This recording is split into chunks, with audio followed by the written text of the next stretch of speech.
Hello, everybody. Welcome into the Apples and Ginos Fantasy Hockey Podcast. My name is Nate Grutneblink. I'm the creator of Apples and Ginos, originator of the Zero-G Draft Strategy. And in this podcast, Blake and I are going to dig in on updates from the Four Nations, first games back after the break, and we're going to play a little Would You Rather. Let's get it.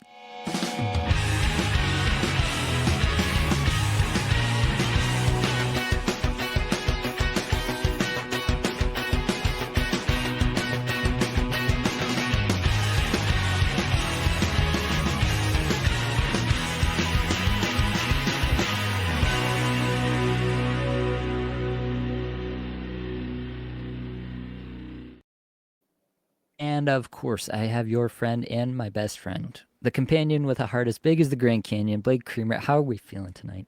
You know, buddy, I'm feeling awesome. Oh man, it feels like forever since we've done this, and I get a little squirrely, man. It's weird because we're doing this 4 nights a week, right? Yeah. And when it's nice for the break, but I felt like I lost a little bit of fantasy hockey stuff. And once all that news starts coming in again on Twitter, like that's where I start to get a little bit jacked up. And I was really excited for this weekend here. Some really great hockey on Saturday, Sunday. And buddy, the Four Nations, it was, the break was nice and the hockey was amazing, wasn't it? Yeah. Yeah, it was incredible.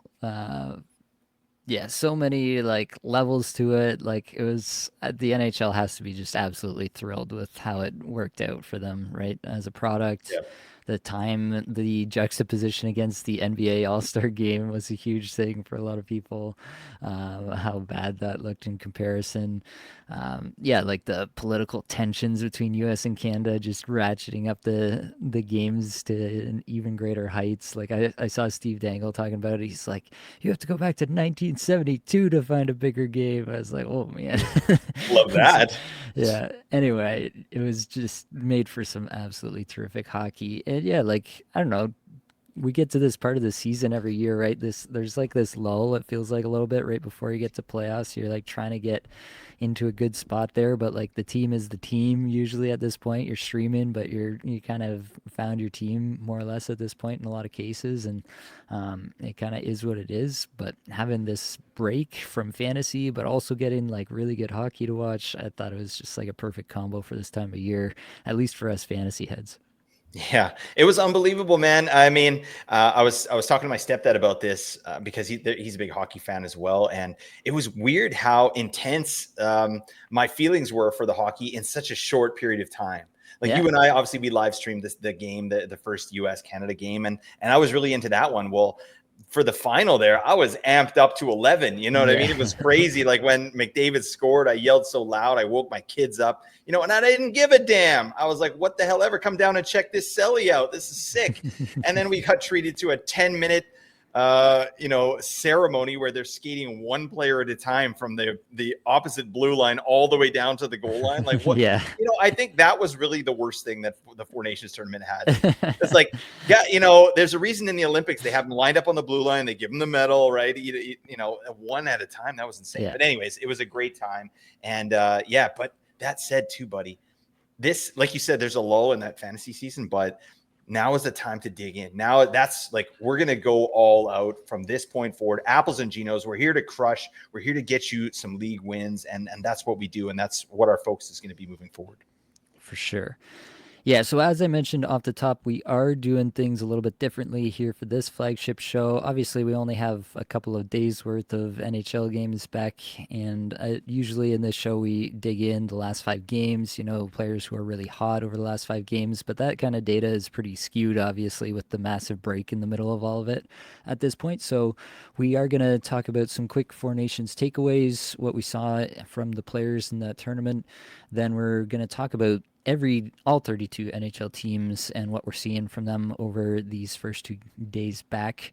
We'll cruise through that pretty quickly, obviously, team by team, but we will get some key points that we think are worth highlighting. I've gone through all the game logs, compiled all the data, put it all together for you. So we'll cruise through that, and then we'll play a little Would You Rather at the end. I've got some players put together, and we'll compare and contrast a few players, similar rostership percentages, and just kind of do a little Would You Rather at the end. Sound good, Blake? You bet, buddy. I can't wait. Let's go.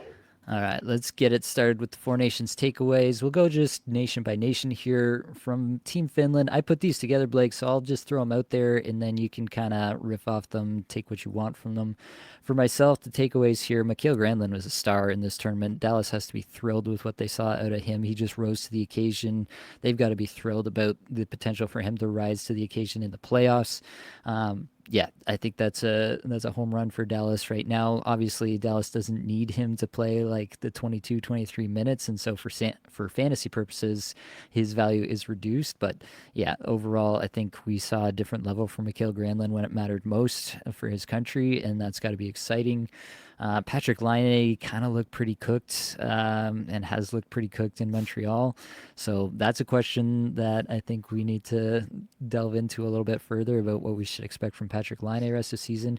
And Mikko Rantanen was also a bit of a no-show in this tournament. Like you expect him to be like a dominant level player even against the best of the best, and he really wasn't in this tournament. And yeah, is it just a limited sample size? He's playing in different spots, different players, all that. You can make excuses for a lot of things, but you want your all-star, your elite level talent, your first round pick to come out and play in a tournament like this. And Yeah. Rantanen just didn't move the needle that much for me personally.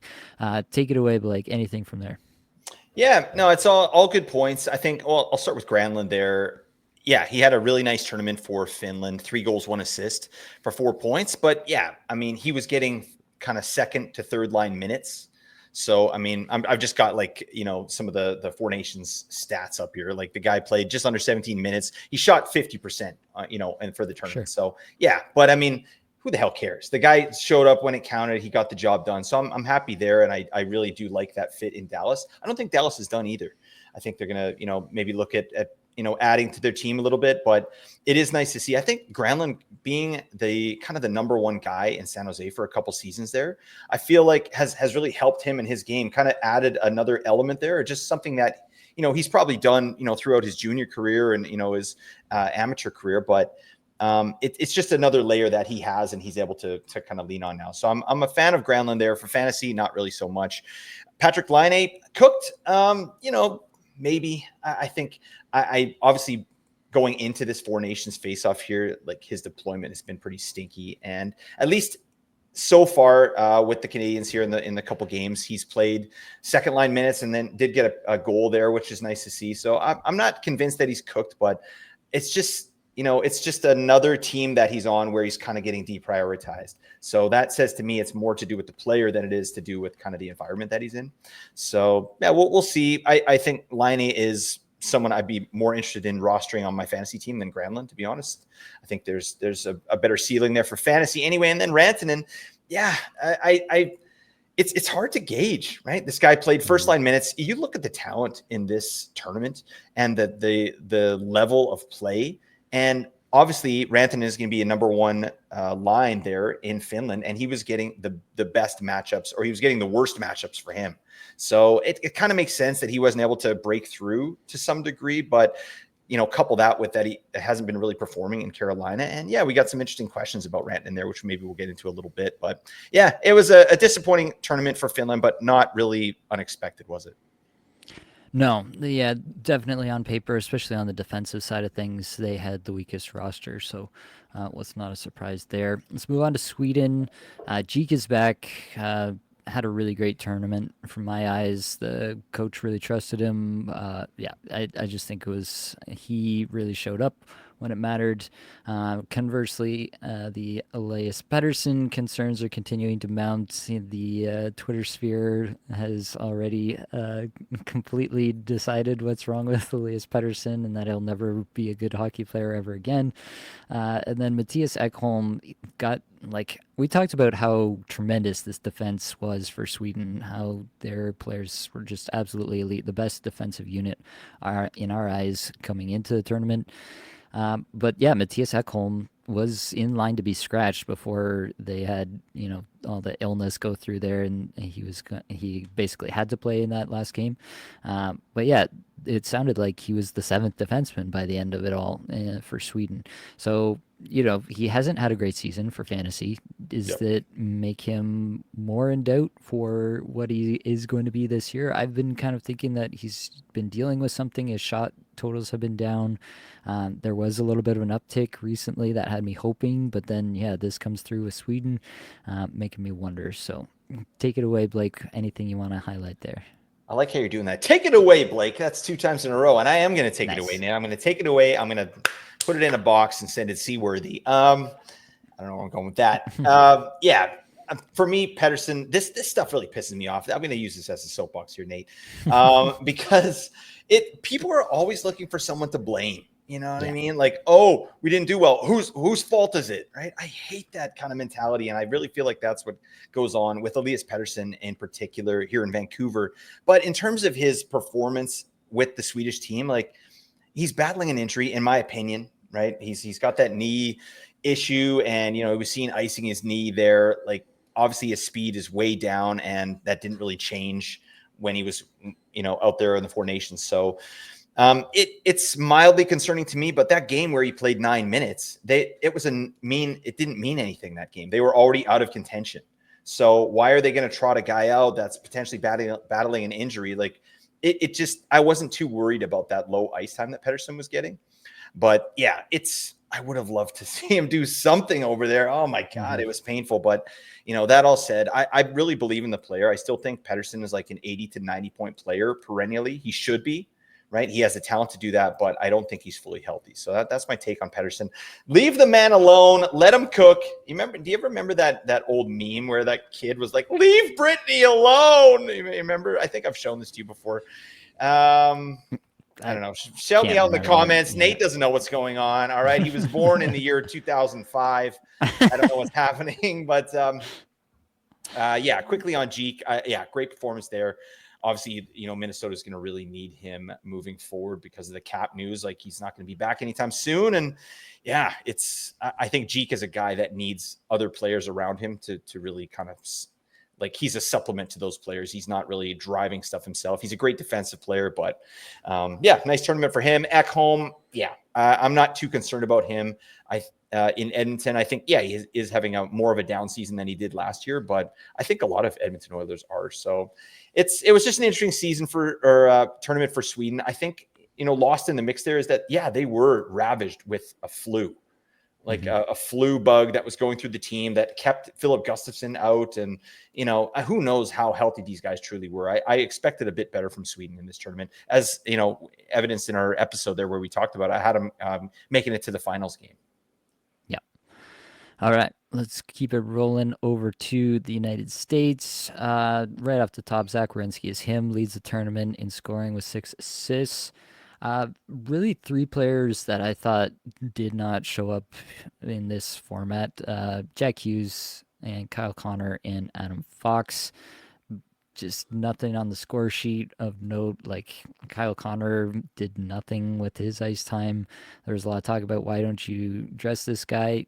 You can argue that over the husk of Chris Kreider that, yeah, maybe you should have Kyle Connor in there. But to be fair, like Connor really had not done anything in this tournament to that point. And he is a bit of a one-dimensional player, as I think we all know. So there is that. Adam Fox, I think it was PDO cast. Dmitry Filipovich was talking about it. This was really bad tournament from him Yeah. by basically all eyes. Yeah, it just did not look good. There were basically everybody else on the States played well on defense. Faber and Slavin got a lot of love. Rensky obviously leading the tournament in scoring. Yeah, it just seemed like everybody else was having like playing up to the moment, and Adam Fox was a step behind the whole tournament, especially against Canada. He, in my mind, kind of contributed to that overtime goal. Made Matthews have to make a difficult read on whether Fox was going to be able to pressure Marner in the corner or if he had to step in there, and got kind of caught in no man's land. So, yeah, I think that there is something to that. I don't know if there's a major takeaway there for what we Yeah. should expect from them. Maybe for your playoff pools, I wouldn't feel as great about some of these guys come pressure situation in the playoffs. Jack Hughes, we've talked about. That feels like something a question that we still haven't answered about Jack Hughes is, will he really show up in the playoffs, and will he be able to play in these high pressure and high physicality situations? Yeah. Then lastly here, Matthews can't score. Like, if you go back, he has not been put a puck in the net. He Yeah. put an empty netter in on Saturday here, but that's really the only goal he scored. I forget how far back it is, but yeah, it's like going back to January almost, I think. So it's just kind of a weird situation. I think, yeah, there's some explanation for it in the Four Nations here. He was playing a bit more of a shutdown role, and he actually did pretty well, I think, in that role. Has 2 assists on both goals for Team USA in the final. Yeah, I think he played fine, but like, should we be concerned? Like, is this another one of those, the 40 goal season where everybody was concerned that Matthews, or all the naysayers came out and Yeah. said, no, this guy's not it anymore? Should we be concerned that there's something else going on here? I love that we're concerned with Matthews when he scores 40 goals. Like, what are you doing, buddy? Come on.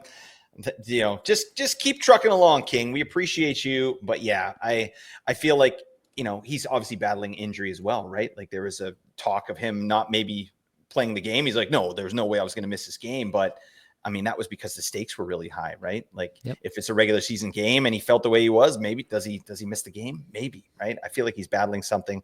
It's affecting him, and the good thing about Matthews is he does other things, as you mentioned, right? He's a two-way player. He's really good at a lot of other things, so he's not going to hurt you. But yeah, to me, obviously, I don't need to talk on Werenski. The guy's amazing, and then he comes out after the Four Nations break and just pops off even more.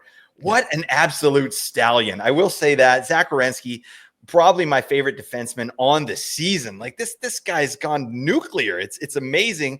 And fun fact, like, he's the leading defenseman in the league in terms of shots off the rush. Like, he does that, and entries that lead to chances. He's number one in the league with a bullet. Like, no one's even close. So this Yeah. guy is driving an insane amount of offense. I love that. Shout out to Corey Schneider. But yeah, I think Fox and Conroy, like we said about there, I don't have too much to add, but yeah, Jack Hughes to me was invisible out there. I felt like he couldn't rise to the occasion, which is really strange because I've seen Quinn Hughes really rise to the occasion. Like, Yep. it's no problem for Quinn Hughes, and Jack Hughes might be there as well, right? But they're different positions, obviously, and they're different human beings. I just thought that Hughes was really soft on the puck out there. I felt like he avoided contact a little bit, and when he did get it, he was really easy to take the puck off of. So it wasn't that same dynamic Jack Hughes that we're used to seeing. So I wonder if there's some injury there as well. It's just something to monitor moving forward. And then, yeah, New Jersey into the playoffs. What does Jack Hughes bring us there? Yeah. All good questions, stuff to keep in mind, but we got lots to get to, so I think we should move ahead into Canada. Yeah, I mean, this is what we want to talk about, right? Oh yeah. Let's just stop the pod right there. We'll just talk Yeah, about this for the rest, and we'll feel good yeah, about ourselves. exactly. Top of the list, unlikely stars: Sam Bennett, Thomas Harley, Drew Doughty, guys that people either thought maybe shouldn't be there, or were surprise additions, or what have you.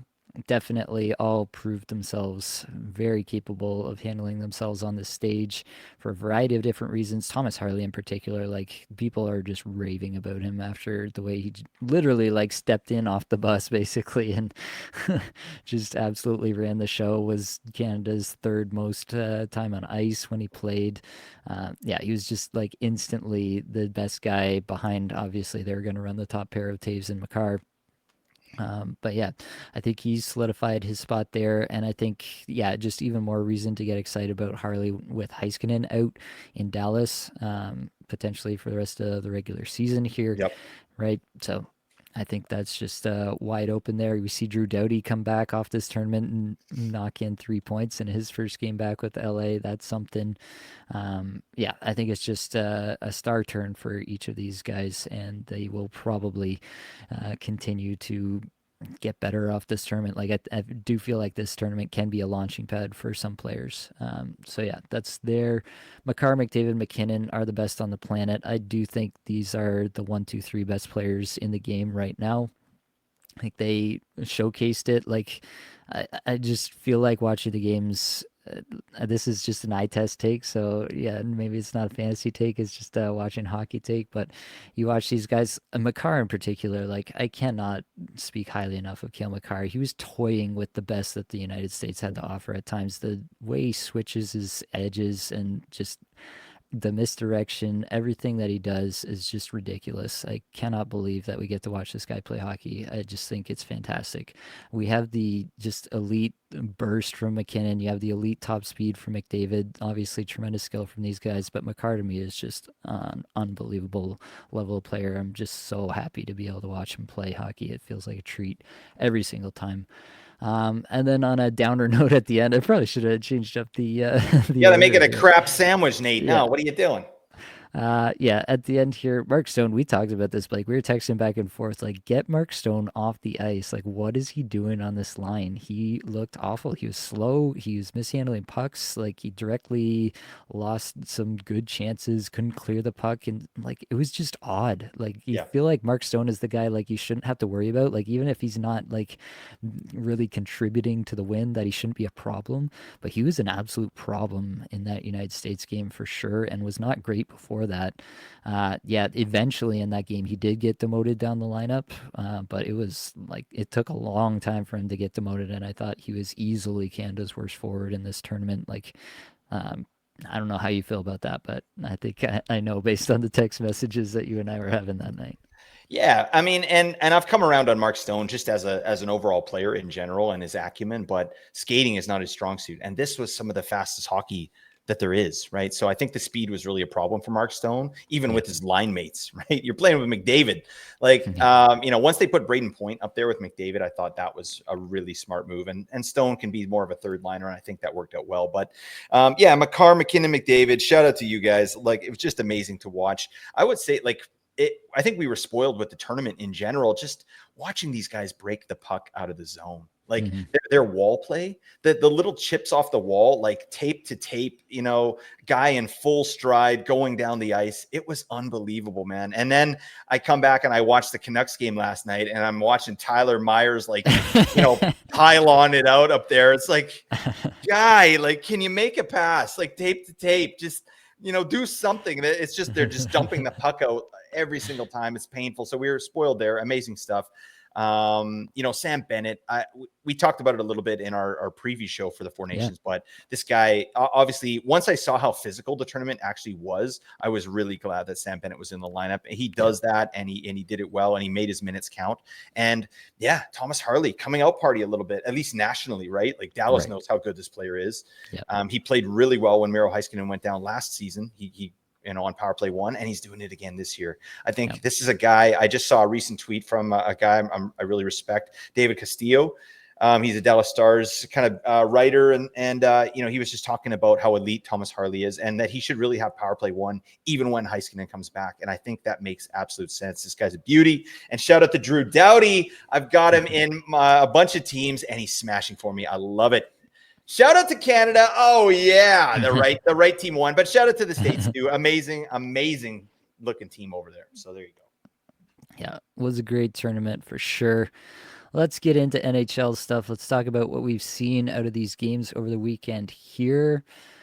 Starting in Anaheim, 5 forward power play from Greg Cronin. Inconceivable. In this economy, Inconceivable. so it was Terry, Vetrano, McTavish, Strome. Those are the incumbents, but instead of Lacombe on the back end, they put Trevor Zegras there. So is Zegras alive now? Does he have some life for fantasy purposes? He's playing with Killorn and Carlson at even strength on Saturday. I believe they went with the same lineup here. Yes, it was the same lineup here today in the game on Sunday. Does that mean Jackson Lacombe is dead? What's your take here? Do we have interest in Zegras? Does Jackson Lacombe kind of fall off with this 5 forward experiment for Greg Cronin? I mean, I definitely have interest in Zegras, but more as like a trade target, right? I feel like this is a player that's probably going to be like he's being auditioned right now to go to another team, right? Like it's I don't think he's in the Cronin mold. That's a thing. But yeah, I just don't think he really fits in with what Greg Cronin is trying to do here, whatever the hell that is. And also, I mean, 5 forward power plays, they never work. They never work. Like, can you think of one in the last 2 years where it's like they just kept the 5 forward power play and they were happy with that? Like, can you think of any? No, I mean, we'll get to it, but Toronto's run a 5 forward power play more often this year than like any other team that I can Yeah. remember in recent memory. I just think too, like there are so many teams that are so dangerous shorthanded. Like you can't have a 5 forward power play out there. They don't know what they're doing. They don't know how to Yeah. defend. So, and especially these guys. I mean, who's on the back end? Is it Troy Terry or Trevor Zegras? Like, I think any forward would love to see it bearing down on Trevor Zegras to be like, oh, let's put this guy in the spin cycle and just roof it. So, Yeah. I don't think that's going to last very long, but I do like Zegras. I think that's a player I'm interested in. He's a very offensive player, great for fantasy. I just don't think he's going to really make it happen here in Anaheim. Lacombe, I'm still interested in. I'm still holding Lacombe if I've got him. I think he's going to get back on power play 1. He's shown to be the most, at least reliable, quote unquote reliable there on the Ducks in terms of offensive defensemen. Yeah, I think those are both fair notes there. In these 2 games on the weekend here, they played the Saturday and the Sunday. He's had 3 assists. He took 5 shots, couple hits, 6 blocks, Doing it. played over 25 and a half minutes in both games. Like, yeah, he's still been valuable even without the top power play. We have another John Gibson injury. Stop me if you've heard this one before. The man is made of paper, but I don't know. I'm not that excited about anything other than Lucas Dostal taking over this net and getting a ton of volume. It's still Anaheim. It's not going to be great, but I mean, Anaheim low key has like a respectable defense core at this point, especially with the Combs stepping up the way he has this year. Yeah. Yeah, I don't know that it's like the best decor or even like out of the bottom third of the league, but it's at least like not the worst in the league at this point. So, yeah, if Lucas Dostal does get some run here, we'll have to obviously see what the injury is, how long Gibson may be out, but talked about it, if Gibson got dealt at the deadline, that would also be a good situation for Dostal where you'd be interested in him for 0G purposes. So keeping an eye on that one there. Let's move to Boston. Mason Lowry plays power play 1 with McAvoy's absence here. Do want to see what this looks like when Hampus Lindholm is back in the lineup. If it's still Lowry, I would assume so at this point. Like, I don't know, I'd put it at like 70-30 that Lowry stays there when Lindholm is back, but it's not a foregone conclusion, so keep that in mind. Morgan Geekie still scoring points, still scoring goals alongside David Pastrnak at even strength. Do you have any interest in being a geek here, Blake?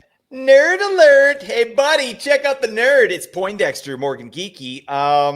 Yeah, I'm definitely interested in as streamers, right? I don't think first off, Morgan Geeky, yeah, his it's decent deployment. He's doing stuff out there, and again, that's a player of interest that I identified in the offseason. Just a player I'm watching, not a roster, like really a must roster player. And I still don't think that he is, but his deployment is decent. And I think there's some value to be had there. Mason Lowry, yeah, a power play 1 defenseman. You got to be interested in that. He has done this before, and I don't think McAvoy's coming back anytime soon. And Hampus Lindholm, I thought I saw a tweet or something that said he's probably done for the year. Like Oh, there really? was, yeah, but I can't. Don't quote me on that. But I feel like I Okay. saw something like that was like, it's not confirmed, but there's a really good chance he's not going to be playing for the rest of the year. So I think Lowry is a spec ad, especially as like a 4th or 5th defenseman. I think he can do stuff out there. Boston's going to be in tough though. I think it's without McAvoy, like he played lights out in that tournament there. At least in the Canada game that we saw, he was playing amazing. I think he was kind of coming into his own. So that's an unfortunate situation there with McAvoy. But yeah, long story short, I've got interested in both players as streamers. Yep, I've got the tweet here. Don Sweeney, Hampus Lindholm is unlikely to return this season. Came There out you go. today, so I didn't catch that one. Good catch there. Yeah, obviously that makes you feel a lot more confident in Lowry moving forward. Let's head over to Buffalo. Power play 1 and line 1 unchanged here, so you still got the baseline Kulik, which I am told is how it's pronounced, Yuri Kulik, Lovely. alongside Paterka and Thompson on the top line. And then the top power play is Thompson, Paterka, Zucker, Quinn, and obviously Dahlin on the back end. That has remained unchanged. The big question for me with Buffalo at the moment is, could they be sellers at the deadline here? And what does that look like? Is it Greenway? Is it Cousins? Is it Zucker? Is it Tuck?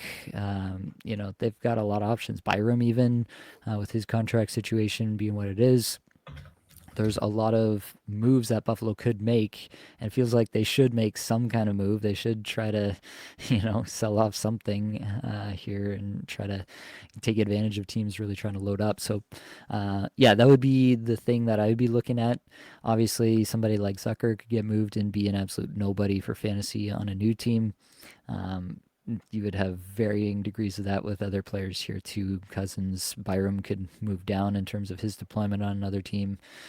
Yeah, lots of ways. I don't think any of these players really see an uptick in fantasy value if they get moved off Buffalo, most likely. So, yeah, if any of those players do get moved, then definitely I would be worried about that. But that could mean some openings. Specifically, I'm thinking about Kulik here. Mhm. If a spot opens on the top power play, could that really be like wheels up for Yuri Kulik? Obviously, he's had a good run on the top line. Could he also get top power play alongside Tage and Paterka and just go nuts for the rest of the year? I think that's within the range of outcomes, and that would be the one outcome that I'd be the most excited about here. Yeah, I think the emergence of Kulik definitely makes a guy like Dylan Cousins a little bit not expendable, right? Because that's a young player that they've invested in, and I think they want to see that through. But teams are calling on Dylan Cousins, and I think Yep. rightfully so. That is a player that I think actually could get a little bit of a fantasy boost depending on where he landed. But I mean, in these trade deadline situations, it usually happens where a guy like Cousins will go and be like a middle six center on a team, right? And maybe power play too or something. So his situation probably won't change, but I do like that player. I'm not sure what happened with Cousins here. He had that one amazing season, and then it's kind of just been muted ever since. And I think maybe a reset could be a good situation for him. That's a guy I think has a good chance of being moved. You mentioned as well Bowen Byram. I think teams are obviously going to be interested in a player like that. Again, he's behind Rasmus Dahlin and Owen Power, really. Yep. He's kind of second or third in the pecking order. I really do believe that Bo Byram could be a number one or number two defenseman, at least a number one power play defenseman on a team. But, we'll see what happens. I think Jason Zucker's probably safe there in Buffalo. But, yeah, I think they'll absolutely be sellers at the deadline. It's been another disappointing season here for Buffalo, hasn't it? Definitely has. Yeah, Cousins is a really odd one to try to figure out. The shots per 60 underlying metrics have trended down the last 3 years, like from his high 2 years ago, I guess. Yeah. 9.5 that year, 8.8, 7.7 in shots per 60. Yeah, the underlyings don't look good. That shooting percentage from that year starts to look like a huge outlier where every other year he's been below 10% shooting. Yep. So, yeah, he might just not be that guy in terms of the efficiency. Even if he can get higher up there in terms of the shot generation, will he ever be a finisher again in the way he was in that one season? I'm not sure. Moving on to Calgary, they got Connor Zary back in this game playing with Blake Coleman and Mikael Backlund. So that's at least a point in the a feather in the cap, let's say, for Lovely. the Calgary Flames here, adding to that top nine that is just yeah, an absolute Tooting in all wash our of bases. yeah, it is a true top nine Seattle Kraken kind of situation going on there. They have done this kind of split power play situation. However, in this game against the Sharks, that's still ongoing right now. I will say they ran out the Kadri Huberto Frost Coronado Uyghur unit for well over 2/3 of the power play time. Maybe they are starting to lean on this as more of a true top unit, and so I'd be definitely be interested if they're going to start to do that. Coronado playing with Kadri and Huberto at even strength as well. That's a player that you should still be interested in for sure. They are also in a spot where they are playing some defensemen that I've never even heard of. Joel Hanley scored a goal in this game. I believe that's his fourth NHL goal of all time. Apparently, he's played 220 NHL games over the course of like 8 seasons. He's The 33 quietest, years old. quietest bunch of games you've ever seen. Yeah, and then Ilya Solovyov, I hope I'm getting to the right pronunciation there, is playing on the top pair with Anderson. Yeah, this is the situation with the Flames right now. It's not a great look. It doesn't make you feel super confident about Dustin Wolf moving forward. It's kind of always been the same Yeah. problem that they have there. They were really looking for somebody else to step up alongside Anderson and Uyghur, it feels like this year, and they haven't really gotten that. And now they're dealing with some injuries as well. So that's a tough spot for the Flames just as a team. And if you're spending a lot of time not being able to get the puck out of your own end, then that could have some negative impacts for fantasy as well. What are your thoughts on the Flames here, Blake? Yeah, I think there are some players of interest. Obviously, like Kadri is going to be great. I think moving forward, at least metrics wise, he has the best chance of popping off offensively. And Coronado, like you said, I'm glad you shouted him out. The guy's line one, power play one on a granted a bad offensive team, but that still has value, right? Certainly as a streamer, I'm not saying Coronado's a must roster, but I think of these Flames players, like yeah, he's definitely someone you could do a lot worse than Matt Coronado anyway. One thing I was hoping when Joel Farabee and Morgan Frost went there that, we would see some increase in fantasy value, and it just really hasn't come to pass. I think Morgan Frost on power play one, obviously that's going to be your best bet from that third line. They're playing Farabee, Morgan Frost, and Igor Sharangovich on the third line there, and Frost is the only one getting power play one. So I mean, it's Farabee. If someone would just trot Farabee out for like 18 to 20 minutes a night, power play one, we're looking at a 60 to 70 point player, folks. This guy does that. He's great. But obviously there's something else going on there with Farabee. He's deficient in some areas on the ice. So yeah, I don't have a huge take on Calgary, but it's just not a team I'm super excited about. And you mentioned their defense, kind of who they're trotting out there right now. It's like kind of a sad state of affairs. But this is one of those teams that could, at the end of the year, you could find out that they almost snuck into the playoffs, or like they're, Yep. like they're kind of close to a wild card spot. So, Yep. it wouldn't be the worst thing. It reminds me of like the New York Islanders last year, just backing right into the playoffs and then getting dummied in the first round. That's your Calgary Flames here, folks. Yep. Yeah, they're right there. They're not far behind with this win. They are 1 point behind the Canucks with a game in hand. So Oh they're God. right there for the last playoff spot in the West.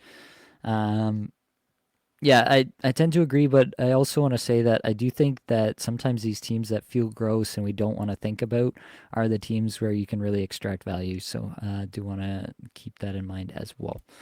Carolina, it's Brent Burns on power play one, so of course it's Shane Gostisbehere who nets a goal and an assist on 4 shots while playing a meager 14 minutes and 57 seconds. The Leafs were out on top of the Hurricanes really early in this game on Saturday, so the lines went in the blender.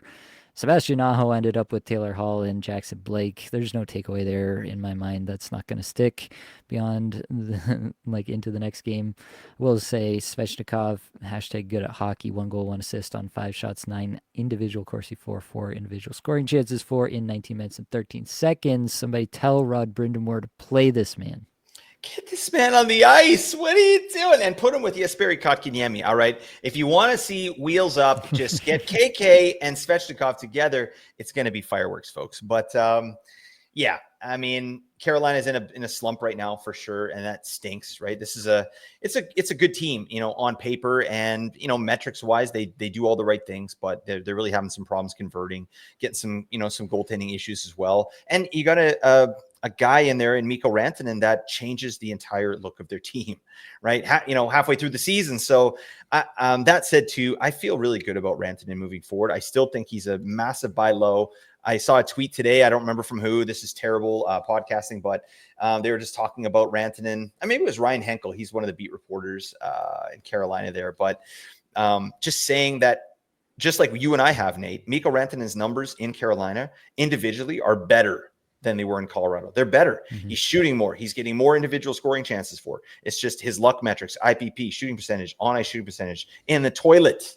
Okay. And it's a small sample size, but he's doing all the right things. He's getting the deployment that we need him to get. He's getting 18 to 20 minutes, which is fine.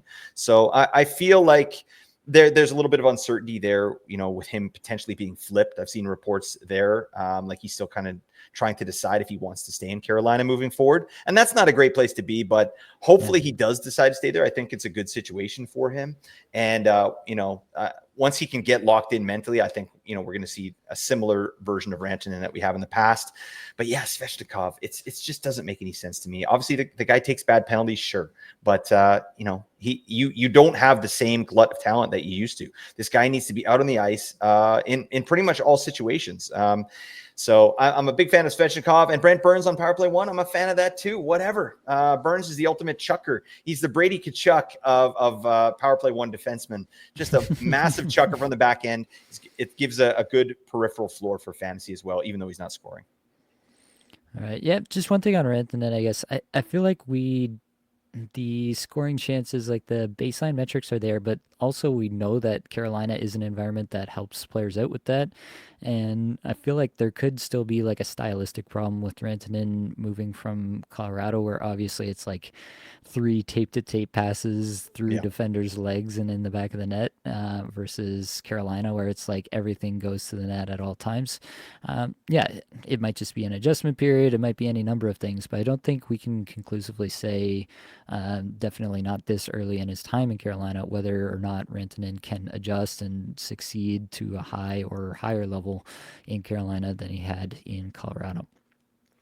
Let's move over to Chicago. Power play 1, unchanged there. Bedard, Bertuzzi, Teravainen, Donato, Seth Jones. The lines are absolutely disgusting. Don't look at them unless you want to vomit. But Bedard in this game on Saturday did put up 5.85. That's 5 shots, 8 shot attempts, and 5 individual scoring chances for in 23 minutes and 12 seconds. Finally taking the training wheels off, it feels like a little bit, for Connor Bedard, which is nice. I didn't check out this game ended now against the Leafs. Leafs won 5-2. Bedard only had 1 shot in this one, but again played 20 minutes 43 seconds, so good amount of time on ice there. Yeah, I think Bedard is really all you're writing home about here, and you're just looking, if you're looking at streaming anybody from Chicago, you're just looking for exposure to Bedard.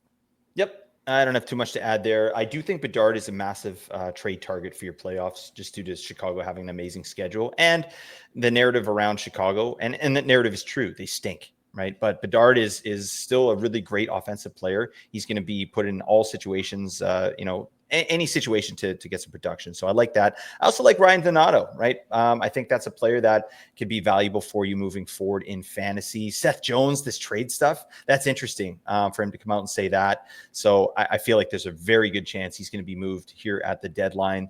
And yeah, I think his fantasy value will probably go down depending on where he goes, right? I don't think he's going to land in a power play 1 type spot there. So yeah, that kind of stinks. Obviously, he's got a good peripheral floor, but yeah, when we're talking the Blackhawks, we're talking Bedard, and that's it. Yeah. Let's move over to Colorado. So in these 2 games, they played back-to-back here Saturday, Sunday. Lehkonen and Drouin were with the big boys on power play 1. Lehkonen was on line 1 with McKinnon and Natchez. Drouin with Middlestat and Parsonen. They did kind of blend these lines up a bit. Colorado had a pretty big stinker of a weekend here, only put up 2 goals in the 2 games. And so it wouldn't surprise me to see some sort of shake up to the lines. Yeah, Natchez could move away from Mac, at least for time, try to, put 2 players who are both capable of bringing the puck in over the line on 2 different lines for a bit. I do think long term they want those 2 to be together, but I think that there's a good chance that it moves around a little bit in the next game at least. Other than that, I don't think there's too much to really take away from this. Colorado's going to be fine. Yes, there's a bit of a scoring drought in this 2-game sample after coming back in a tournament in which obviously McKinnon and Makar and Taves were all playing huge minutes for Team Canada in a highly emotional state. Like, I think there's just a little bit of hangover effect here, and that's probably about all there is to say about this, but I don't know if you got anything to add there, Blake. Yeah, I think that's absolutely accurate. One thing I did want to mention, I just saw a quote from Jared Bednar, who's the head coach there, just talking about his bottom 9 and the lack of offense from those players, right? They definitely need some more from those players. And there's some reinforcements coming. It sounds like Nichushkin is potentially back next game. I mean, check your rosters, obviously, but I think they're trying to get him in, which I think they play Wednesday, if I'm not mistaken, but I'd have to look at that. Anyways, that will be a much needed shot in the arm there. They could put Lehkonen down on line 2 and with Nichushkin, and then Middlestat, even if they wanted to do that. And, put somebody up on the top line with McKinnon and Natchez if they wanted to. So there are reinforcements coming, but yeah, I think you can absolutely chalk this up to like a Four Nations hangover. All right, head over to Columbus. The top line is back together, and it feels so good. Fantilli, Marchenko, Voronkov. Jenner is back as well, which makes Blake very excited in more ways than one. Kent Johnson playing with him at even strength, pops 2 goals. Granted, it was only on 2 shots, but it still happened. So we are going to celebrate that for KJ. Oh, yeah. Lastly, here, Werenski for Norris has been some talk as of late, and obviously heightened through the Four Nations. I'm going to say Werenski for Hart. Like, this has been a narrative that's come out about Quinn Hughes and how he's dragged Vancouver to the position they're in. Let's talk about where Columbus would be without Zach Werenski heading things up here. Like, this would, in my opinion, this would not be a team that we're even talking about. Yes, Marchenko has had a breakout year. Yes, Monahan had really been doing things. Fantilli has broken out. Dean Evison has done terrific things. But if you think that this team is anywhere close to where it is right now without Zach Werenski there, I think you're kidding yourself. So putting it out there into the world, Zach Werenski, Hart Trophy candidate 2025. I love it. It's not crazy at all, right? Like there's a reason these guys are breaking out. It's because, like I said earlier, Werenski is leading the entire league by a long shot in entering the zone that and leading to scoring chances. So he's setting up chances for all these guys. He's putting them in good positions, and these are good players. A guy like Kirill Marchenko, obviously, we know what he can do, and they've really found some chemistry there with Voronkov and Fantilli and Monahan before that. And then you got KJ Kent Johnston, who's really stepped out this season as well. Again, an offensive player that really had never been given the chance to do that under the previous regime. So lots to like here in Columbus. And Boone Jenner, buddy. Thank you very much. I love this. They got him on the wing, so I don't know about that, but whatever. I'm just happy this guy's back playing. He's a stud for fantasy hockey, especially in category leagues, and I'm stoked to see him out there. Right, heading over to Dallas. The lines did get shuffled a little bit in between the 2 games they played Saturday and Sunday as well.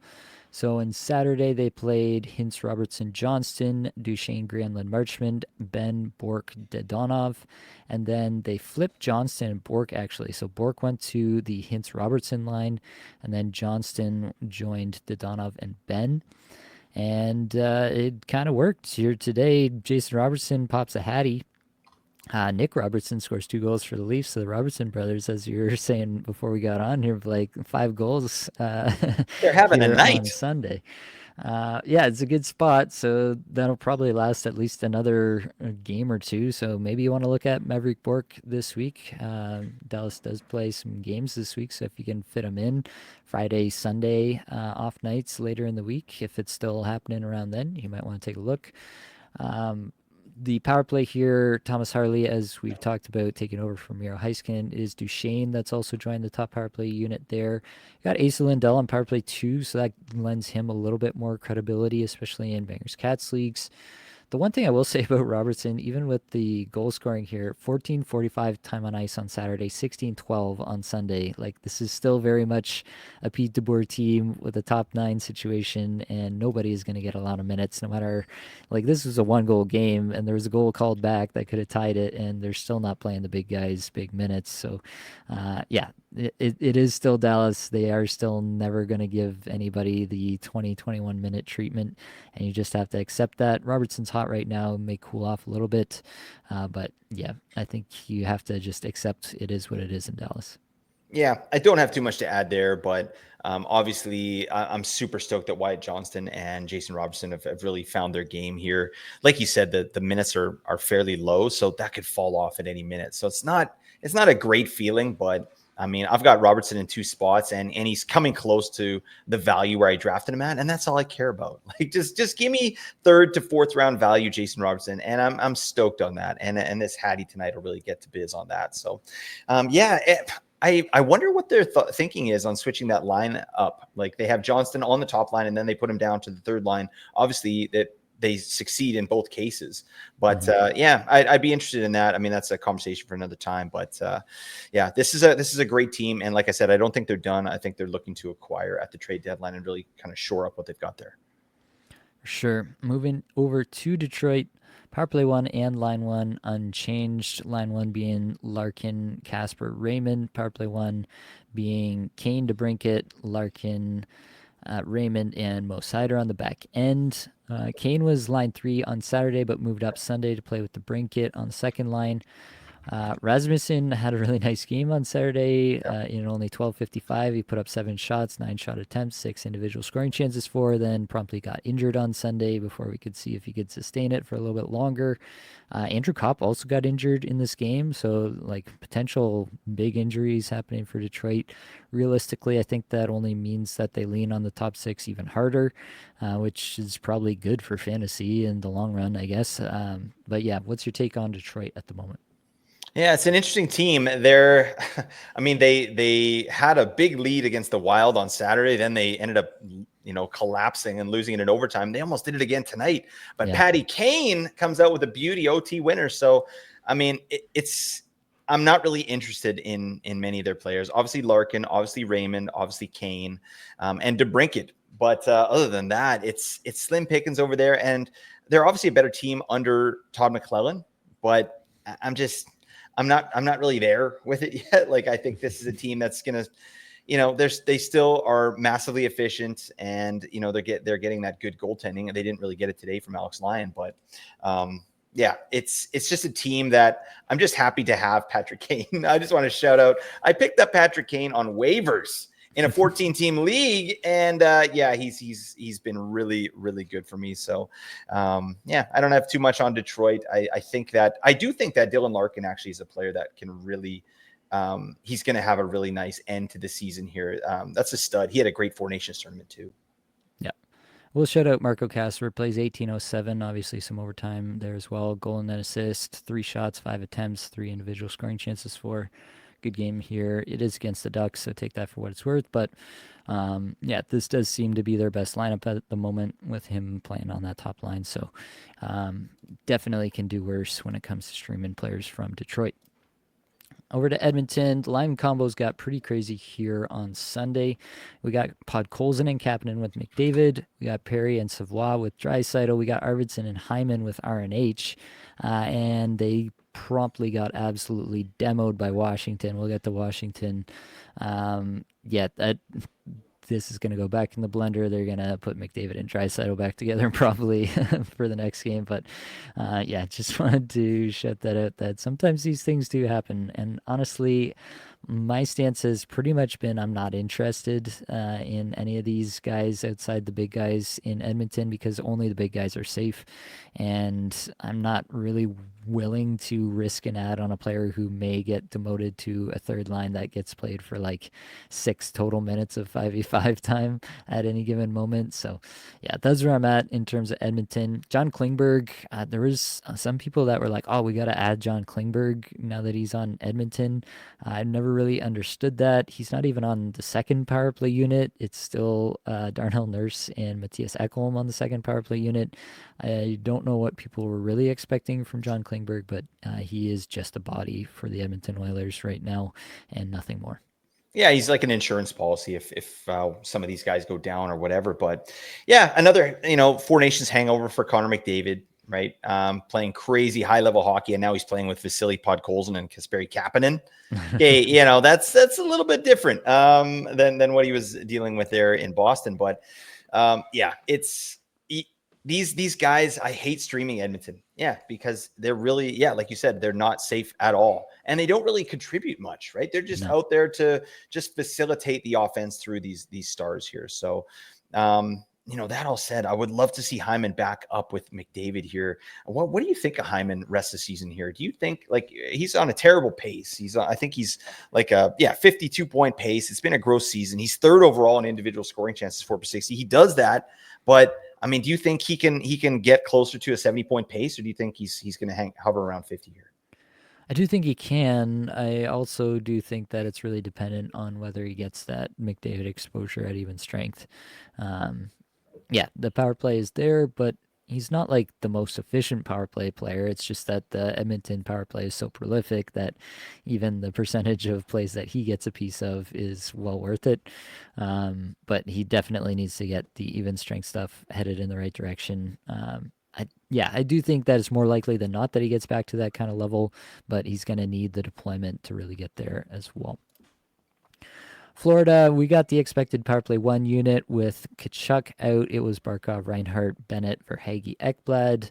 Line 1 and line 3 were unchanged with the Kachuk injury, but we get Maki Simiskevich upgraded to line 2 there with Bennett and Rodriguez.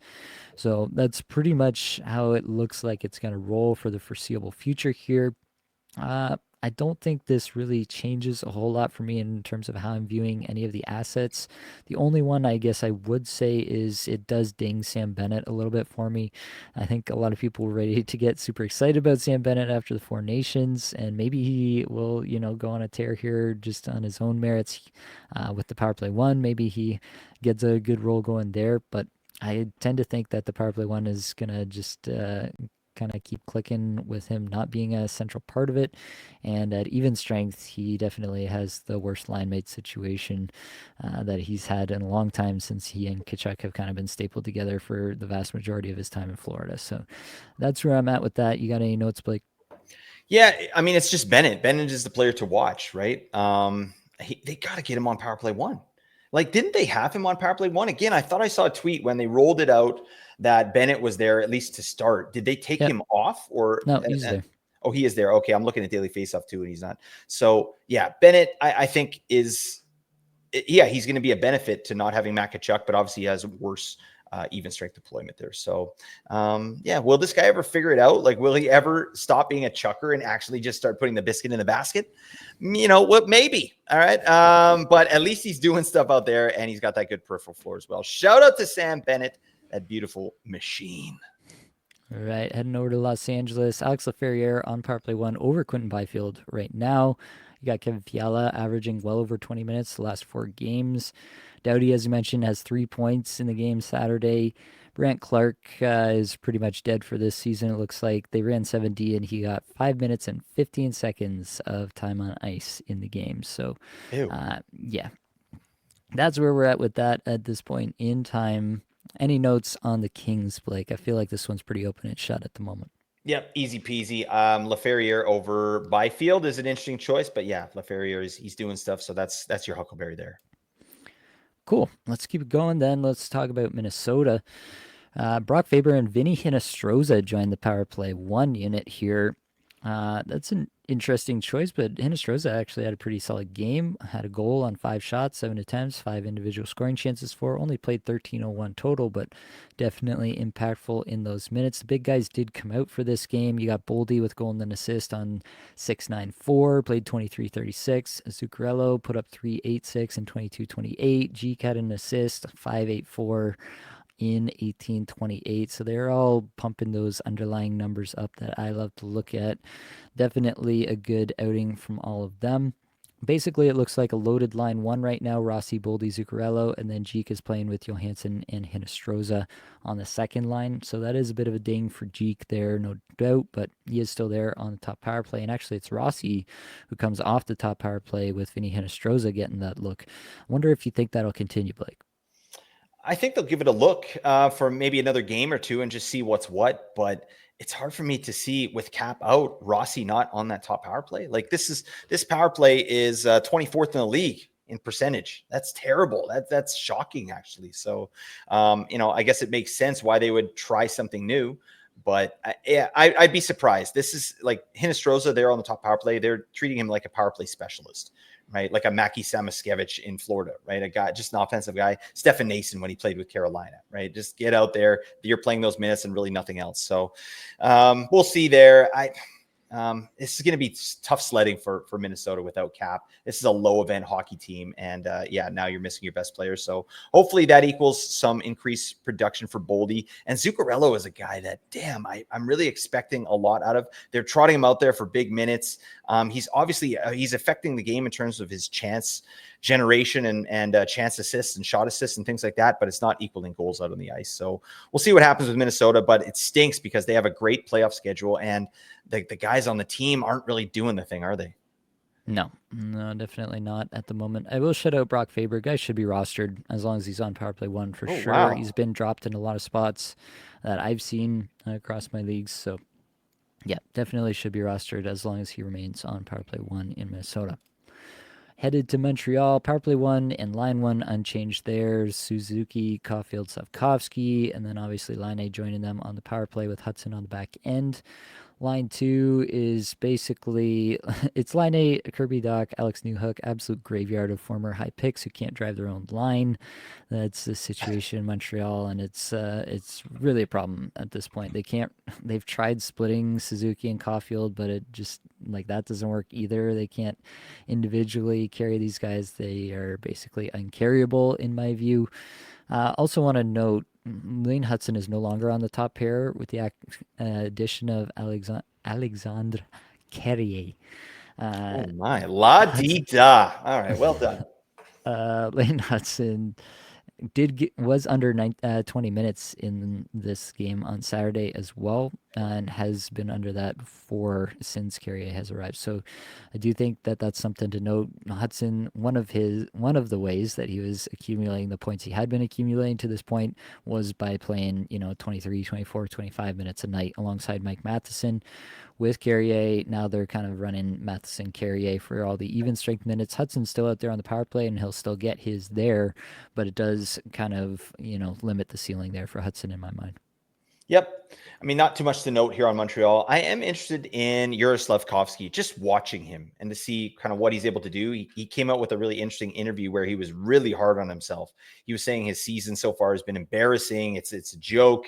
And he had a really good game here in the last one. He got in a fight and he played, it was just a good game. 5 shots, 8 hits. He was really involved in the play, and he's still power play 1. So I think that's a guy that, he's still young. He's only 20 years old. I think the future's bright for Slavkovsky. And I think this is potentially a guy that could do something for you in your playoffs if he can start to get his head right.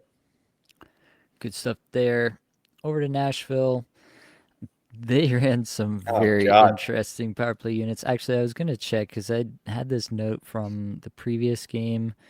Okay, so they did fix this up a little bit for the second game here and tried to rectify things, but the fact that they even tried this is a problem for me. So they did try to run O'Reilly, Forsberg, Marchessault, Roman Yossi, and Justin Barron as power play Right. 1. Stamkos, Gustav Nyquist, Mark Jankowski, Brady Shea, Nick Blankenberg as power play 2. On Saturday. Thankfully, Andrew Burnett came to his senses here, it looks like, in the game against the Devils. However, they got shut out by the Devils on Sunday, so who knows? Maybe they'll go back to the split power play situation in the next one. Yeah, I mean, just the fact that you would take Stamkos off a top power play, like, uh, to me, like, you have to figure this out. Like, these are terrific NHL hockey players, and if you can't figure out how to get these guys to play well together to put the puck in the net on the power play, that's a you problem. That's not a personnel problem Mm-hmm. anymore. So yeah, just the fact that you would even try this feels like a desperation move from a coach who's about to be fired, in my opinion. The one thing I will note, and it does look like they ran back these lines here today at even strength. Fedor Svechkov, who we mentioned previously as having some really good underlying numbers at times, was playing with Stamkos and Nyquist on the second line in this one. So that's 2 straight games that he played there. That's a good spot. That's something I want to be cognizant of moving forward. Obviously, there weren't any results in this game. They didn't score any goals, so maybe it goes away as soon as the next game. But even the fact that he's getting that look this early on says to me that there's at least a chance that we could get something more out of Svechkov. Nashville is a good power.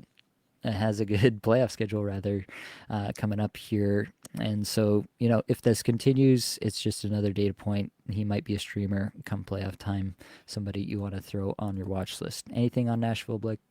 It's been gross. It's really not something I had on my bingo card going into the season here. Not a season like this where they really struggle to score goals. And I look at Roman Yossi too. Like it's been a rough season. And maybe not so much for fantasy. Like he's still doing stuff out there, but I read again about his game here today. Like he had something like 2 Corsi for and 11 Corsi against in his time out there. Like he's just getting caved in out on the ice, and that's just not a good look.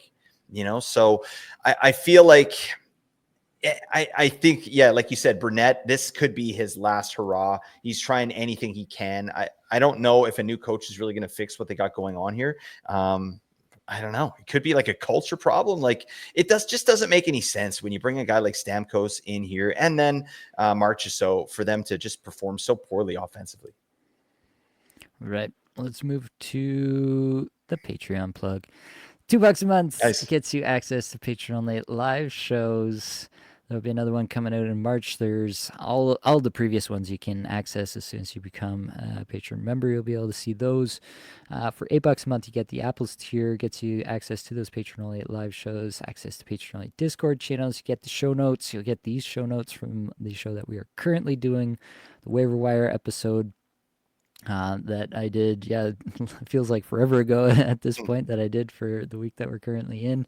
We'll obviously have a new one coming up for week 20 at the end of the week here. It also gives you access to the Apples and Choose player evaluation tool to help you make those add, drop, trade decisions. For the true degenerates, $15 a month gets you the Genos tier, which gets you all the previous perks mentioned, plus every single question guaranteed to be answered by yours truly. Blake, are you ready to round this thing out? You know I am, buddy. We don't have time for my jokes. We got to carry on. All right, let's do it. New Jersey. Jacob Markstrom is skating, so that's a good sign for his potential return. I haven't seen a timetable. I don't know if you have, Blake, but it's at least a good sign that he's on the ice. Nico Hischier is back. That means Power Play 1 is back the way that they've been running it pretty much all year. Stefan Nason, the net front presence, with the usual suspects all around him. Timo Meyer was demoted down to whatever you want to call it, third, basically the bottom six in this game, and they won 5-0. So that's a concerning note here. Yeah, I guess Timo Meyer is Sheldon Keefe's new whipping boy, and we're just gonna have to deal with that. I know this affects you personally too, Blake. How do we cope with this situation? You hang on. All right. Timo Meyer is a stud, and he will vindicate us here, our patience holding him this season. But I mean, maybe not this season, maybe next season, right, Nate? But yeah, it's been really painful. This guy's obviously has the potential to be a fantasy stud. He's just not getting the deployment at even strength or on the power play to do that. The good news is he's still doing his thing in the limited minutes that he does have. And I still think there's a good floor there for Timo Meyer. But yeah, without access to that top six, even at even strength, that's really what we need as a bare minimum. So, you know, if he's down at line 3 or line 4, ooh, it's getting ugly. Like, and we've had lots of questions about dropping Timo Meyer recently. Like, what say you, Nate? Like, I mean, I'm not dropping Timo Meyer. What are you doing with him? Yeah, I'm not dropping him. I'm also not acquiring him. You know, I'm not like looking to make a trade for him personally.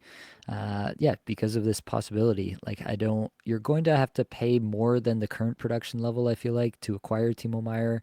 And I'm not convinced that something like this couldn't happen in my fantasy playoffs. And that's just not the type of player I'm looking to acquire as I'm trying to, win my league. So, yeah, I hope in the spots where I have him that, the stars align and he's on the power play 1 come fantasy playoffs and everything's rosy, but I'm not banking on it by any stretch.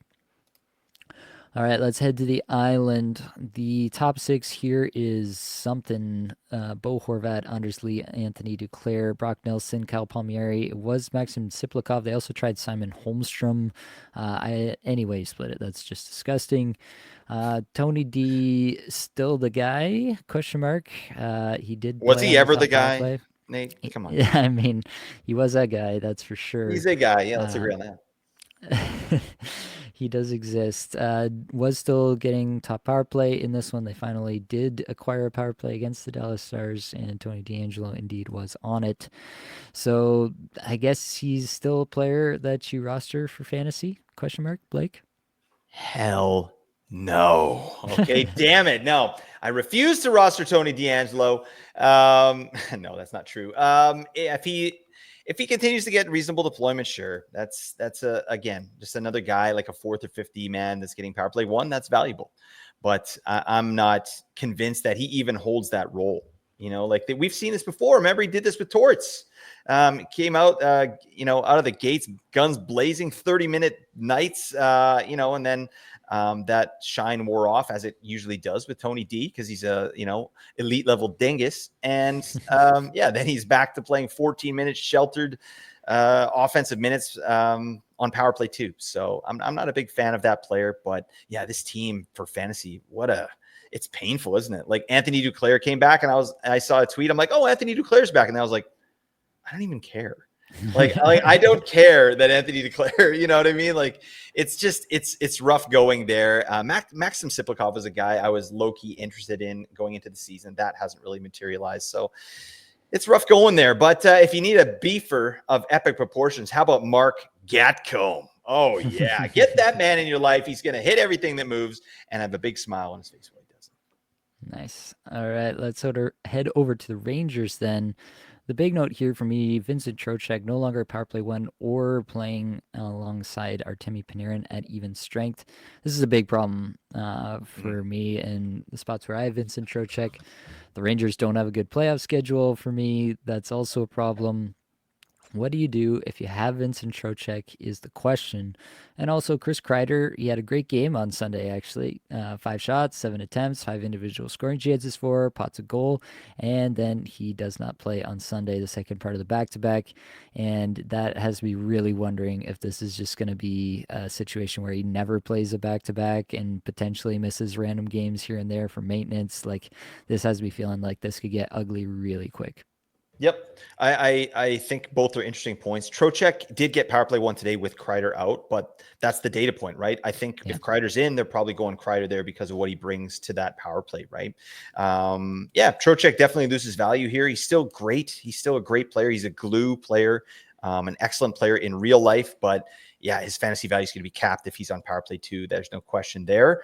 And then Kreider, I picked up a team here like halfway through the season, and like just to play out the rest of the season because they lost a manager, and it has Kreider on it. So I'm enjoying Kreider. Like, he had a nice game the other day, but it's just I don't know. Like, I think he's close to a drop. Like Trocheck too. It's not like Trocheck to me is like Timo Meier at this point, maybe a little bit better because he gets more deployment, but they're kind of similar. And then Kreider, like, these are all guys that as we approach our fantasy playoffs, like I think you could drop them if you need to, right? Especially if you don't have streamer spots, you're in a pinch, you need to get some games played potentially. I'm not telling you to do that, but it's on the table, isn't it? Yep. Yeah, it has to be if you need to pull out all the stops for sure. Let's head over to Ottawa. This is really hard to read. Kachuk is out, Josh Norris is out, Shane Pinto is out. You're missing 2 of your top 3 centers. You're missing your captain and top line left winger. The top power play was Stützle, Batherson, Giroux, Sanderson, and Adam Gaudette.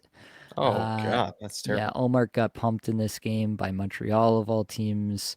I just wouldn't really read anything into this game. It's kind of a throwaway game for me, quite honestly.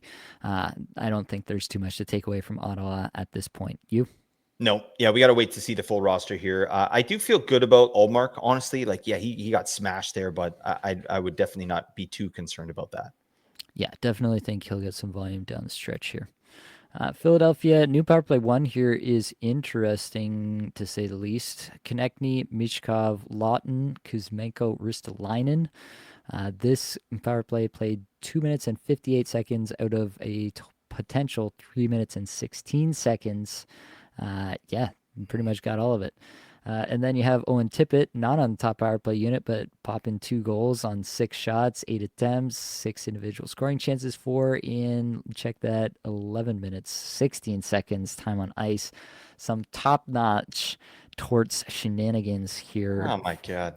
What do we do with Owen Tippett? What do we do with any of these guys on the top power play, Blake?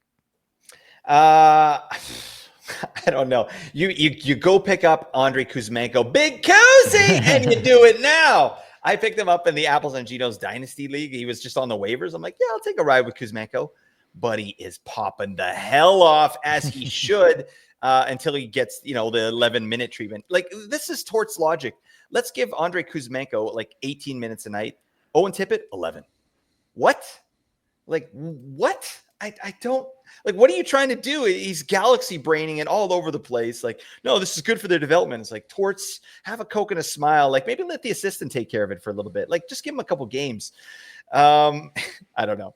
I think Ristolainen, they're trying to kind of audition him for potential trade Yeah. purposes, and he's doing well. I liked, I've got him in a couple spots just as a really back end option, and he's doing stuff offensively, which is not what I rostered him for. So I like that.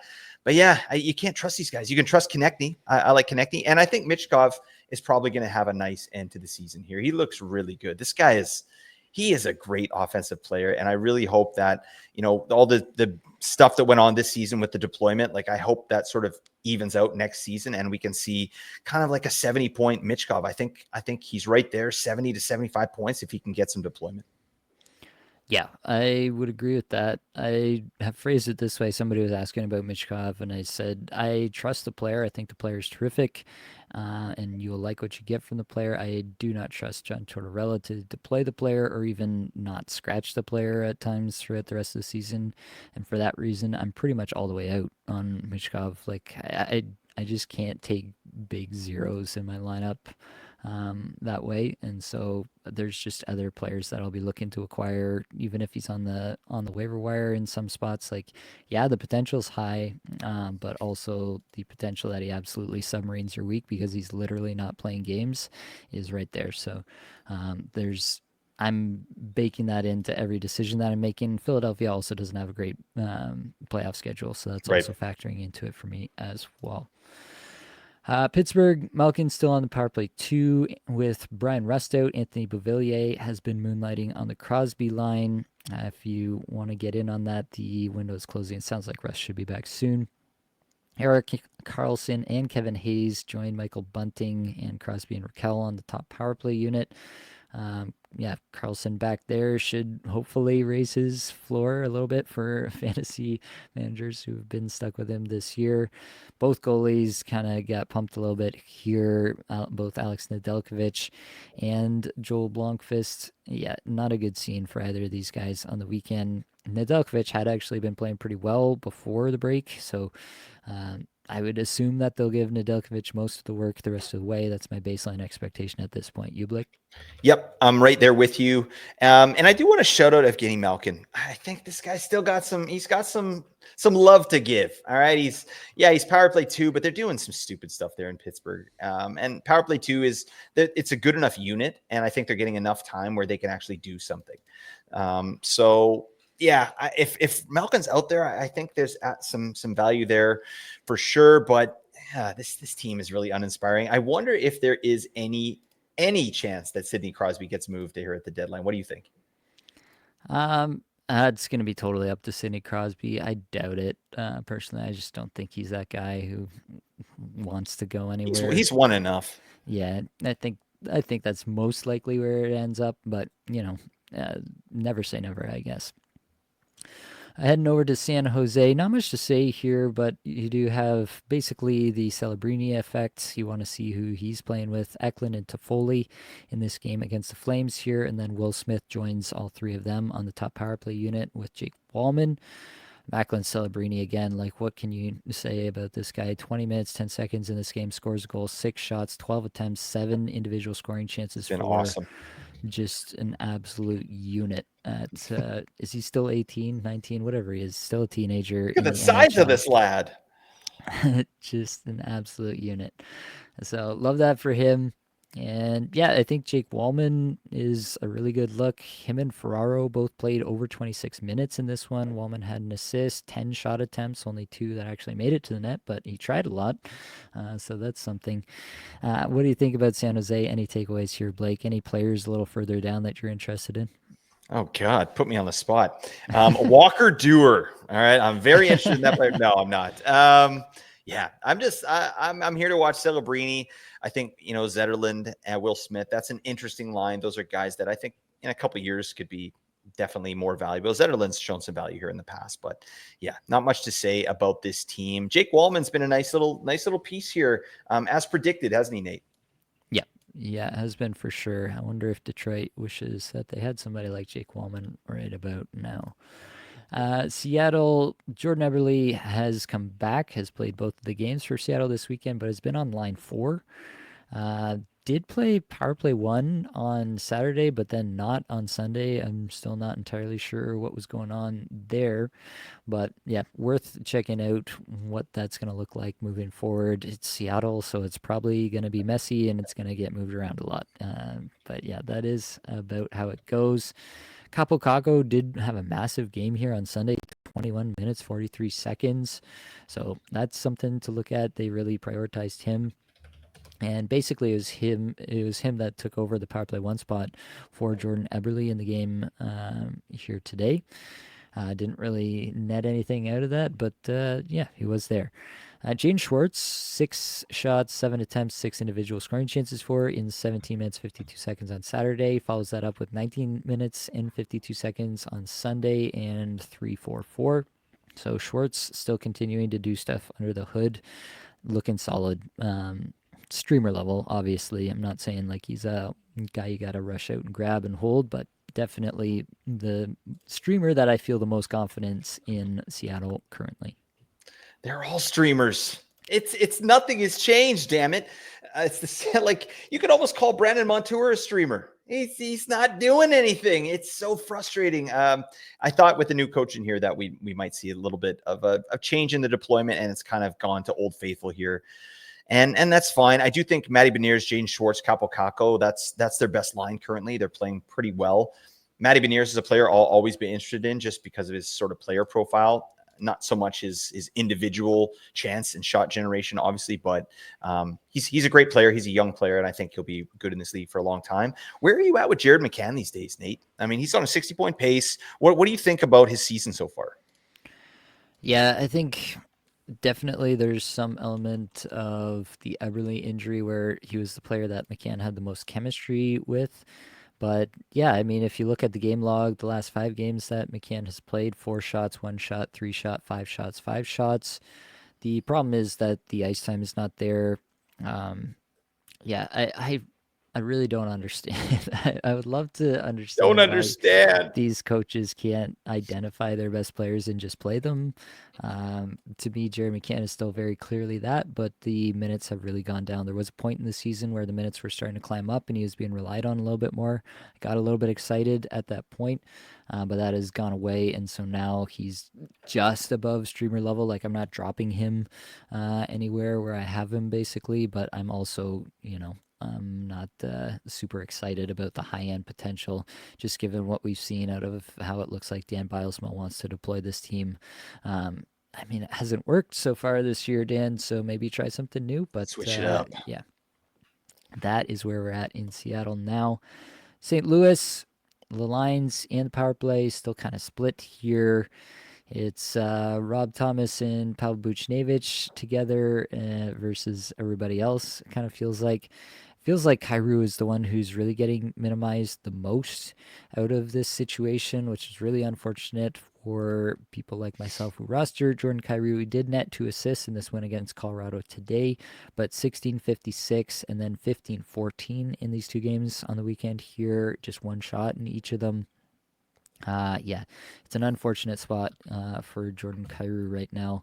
Jim Montgomery does kind of do this. Like when things weren't going so hot in Boston, he did like split power play units for a time, even when he had a true superstar like David Pastrnak there. Yeah, it does feel like a situation where it could just get pretty ugly at this point in the season, and they could just sell off some guys and leave nobody for Kyrou to play with. Ugh, I hate to hear this. Yeah, just another team again. Not too exciting for fantasy, but they do have Rob Thomas. I'm not crazy. I'm just a little well. Matchbox 20 is terrible. All right. Don't at me, folks. All right. Prove me wrong. Somebody send me a good Matchbox 20 song. I'll give it a listen. I like Dylan Holloway, actually. That's a guy I rostered for long periods of the season. I ended up, dropping him, but that's I still can't believe they picked up Philip Broberg and Holloway on offer sheets. That is some great GMing right there. Really taking advantage of a situation there in Edmonton. They probably should have matched one, if not both of those players, because look who they're rostering there in their top 6 right now. I mean, wouldn't Dylan Holloway look good with McDavid or Draisaitl? I mean, sheesh, it doesn't make any sense. But I'm not really into St. Louis in any capacity. I think it's going to be kind of a slog for the rest of the season here. Agreed. Let's move over to Tampa Bay. There's really nothing here. Nick Paul is on line two with Cirelli and Hagel. There's nothing else to see here. Power play didn't even get an opportunity in the only game they played this weekend on Sunday here, so we didn't get another look at the ongoing Darren Radish versus Victor Hedman on Power Play 1 saga. Can't even believe that's a thing. Yeah. That's a sentence that we're saying out loud. What? It is a sentence that we're saying out loud in the year of our Lord 2025. But yeah, I mean, it's pretty clear, cut and dried either way, right? Like Radish is a guy you roster if he's on power play 1 and you drop him as soon as he's not. So that is a situation in Tampa Bay. Anything to add, Blake? No, just that Brandon Hagel, the bagel, is an absolute beauty. Did you see his post on Instagram, the Amazing group post. text? And fair play, buddy. Yeah. I liked what Brad Marchand was saying about the Kachucks as well. Like, maybe Yeah. you just chirp a little bit, and that's, you should kind of watch what you say. But yeah, that group chat was popping off after the Canada win. Shout out to Canada. Shout out to the States too. All right, runners up. Very nice. Let's see what you did there. Let's go to Toronto. The 5-forward power play is in effect. Both games, they ran it back. Nice with the big four there. Pontus Holmberg, 3-point Saturday, gets another empty netter on Sunday. He's acquiring these empty net points like it's his job, which I suppose it is. And then Alex Ovechkin too. He's good at that. He is good at that. Chris Danov and Jake McCabe popped a couple points each here Sunday. It did come against the Chicago Blackhawks, so take that for what it's worth. I honestly think it's kind of the same situation as always. The only, I don't even know if you can really call this interesting, but the only interesting point of note for me here is that Pontus Holmberg was playing with John Tavares and William Nylander. So obviously that's how he got a few of these points. Do I think that it's entirely likely that A, he's not even on this line, come the rest of the week, and B, even if he is, he doesn't score any points because Pontus Holmberg is allergic to scoring points most of the time. I don't think there's anything to see here. Do you, Blake? No, one of the coolest names in the league, though. Pontus Holmberg. Oh, Holmberg. That reminds me of Office Space, which you've probably never seen. Accurate. All right. Damn it. Oh, my God. Just every party has a pooper, folks. We got it right here with NGN. I like Tavares. JT looks really good coming out of the break here. Did you see that quote he had where he's like, I didn't see the overtime in the Canada-US game. I had to put my kids to sleep. Like, John, it was good hockey. You really missed a good one there, my man. But, he's committed to the routine, which I understand.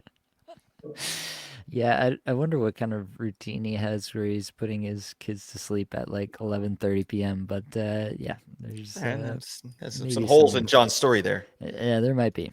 Now let's move over to Utah. I'm interested in what's going on in the net here in Utah because I do think that this is a reasonably valuable spot.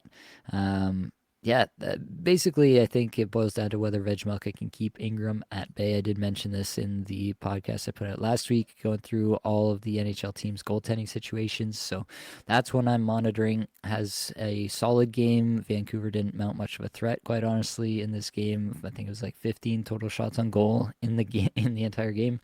But yeah, he only allowed one goal, so he did his part there.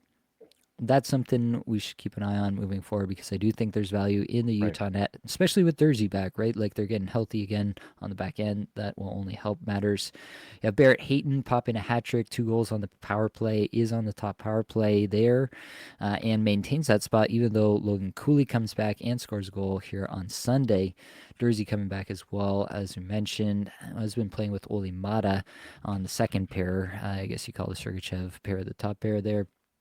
So yeah, a bunch of stuff to parse there in Utah. What's your take there, Blake? I think it's business as usual. I certainly love what they're doing with Dylan Gunther there. More minutes. Obviously, he had the game winner here on the power play. That guy's a stud, and he's a stud this season. I mean, I know we're talking about that player, but it actually came to fruition. I wish he didn't get injured because, maybe we could see a 70-point season here out of that player. But he's doing the thing, and I love that.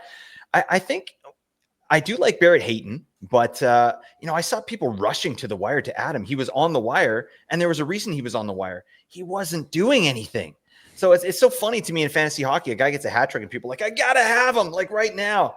Like, yeah, yes, he's top 6 power play 1. That's a great spot to be, no question. But like rush out like 12 o'clock a.m. or 3 a.m. get Barrett Hayton. Like, I don't know. I'm not really about that. So I think I'm tempering expectations with him a little bit, especially now that Logan Cooley is back. I think that Logan Cooley is probably going to take power play 1 back from Barrett Hayton at some point. Yeah, I would agree with that. Hayton probably bought himself some time with this performance over the weekend, but yeah, it's probably only a matter of time. Cooley is going to be that guy. All right, let's continue on. Vancouver, B for Philip episode, Nate. Hedel. What are we doing? We're getting there. Oh, we're getting it. Philip Hedel is line 1. Brock Besser, Drew O'Connor. That feels like line 1 to me. And then it is kind of like a split power play situation. Hedel was playing with Besser, Garland, and Joshua.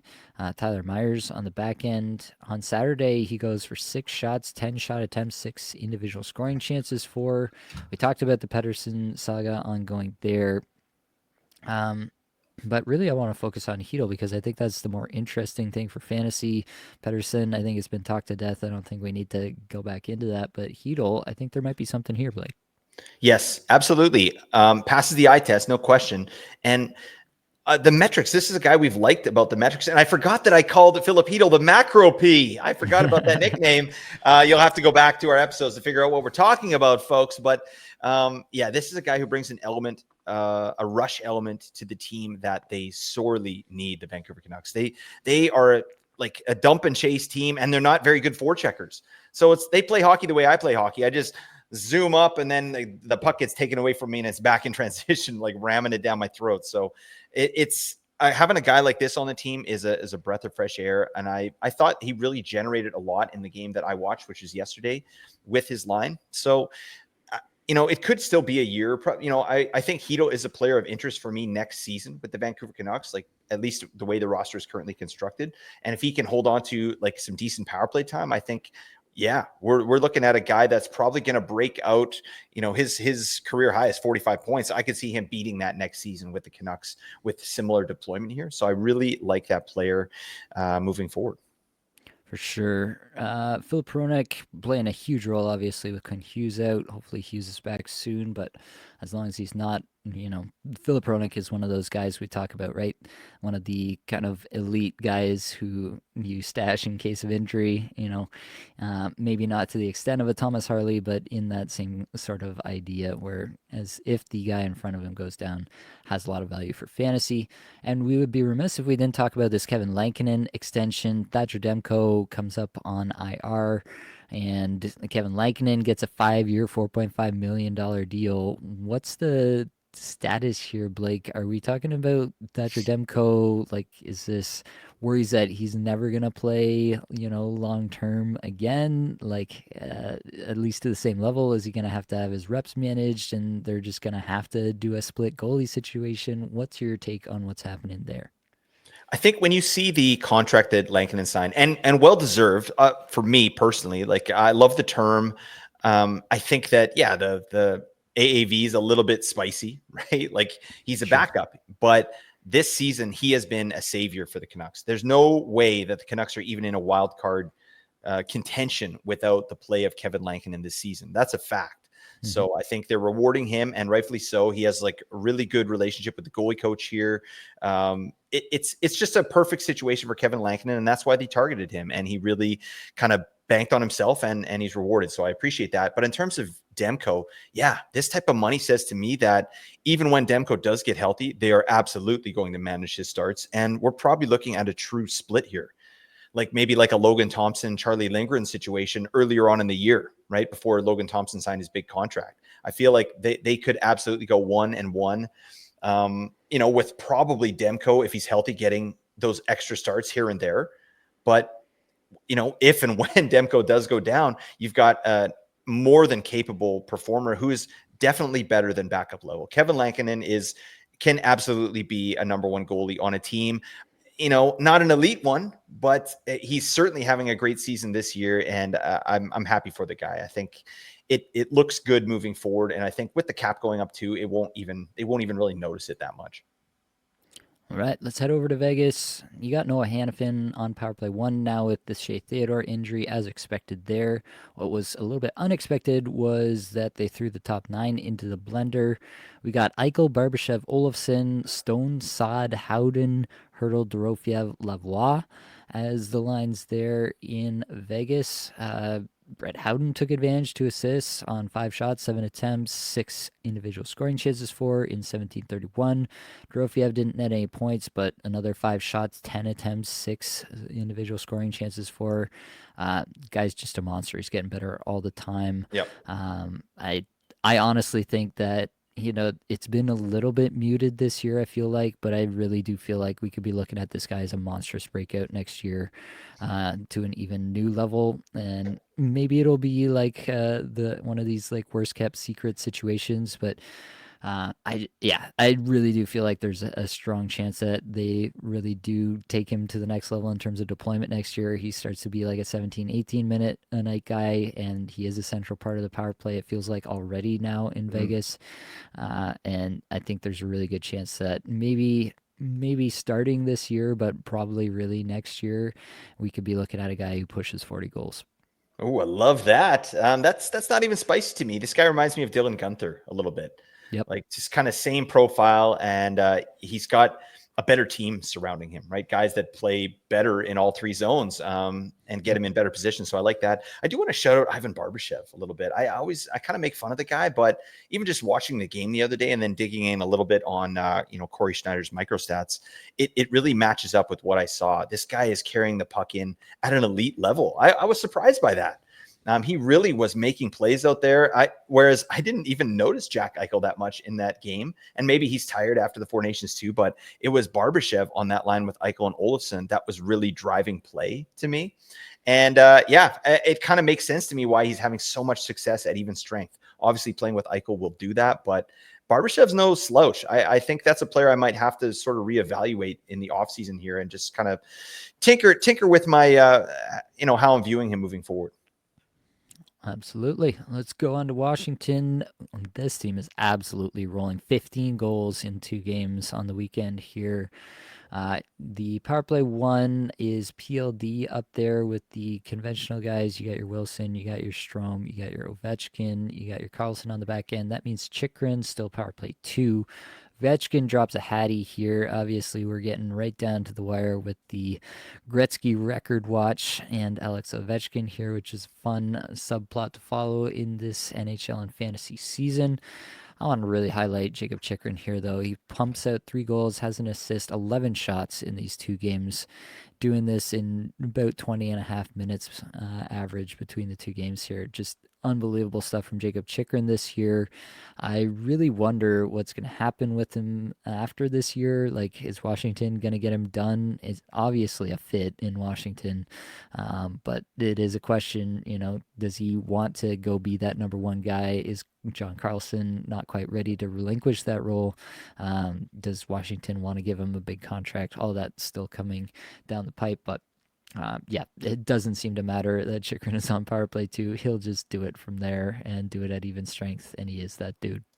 Yeah, I love the shout out to Chikrin. He's been amazing this season. And I love he had that stretch where they went with 2 defensemen on the power play. That was great. But Chikrin says, power play one, power play two, Jimmy crack corn, and I don't care. I'm going to bust off. I'm going to pop a. Oh, God.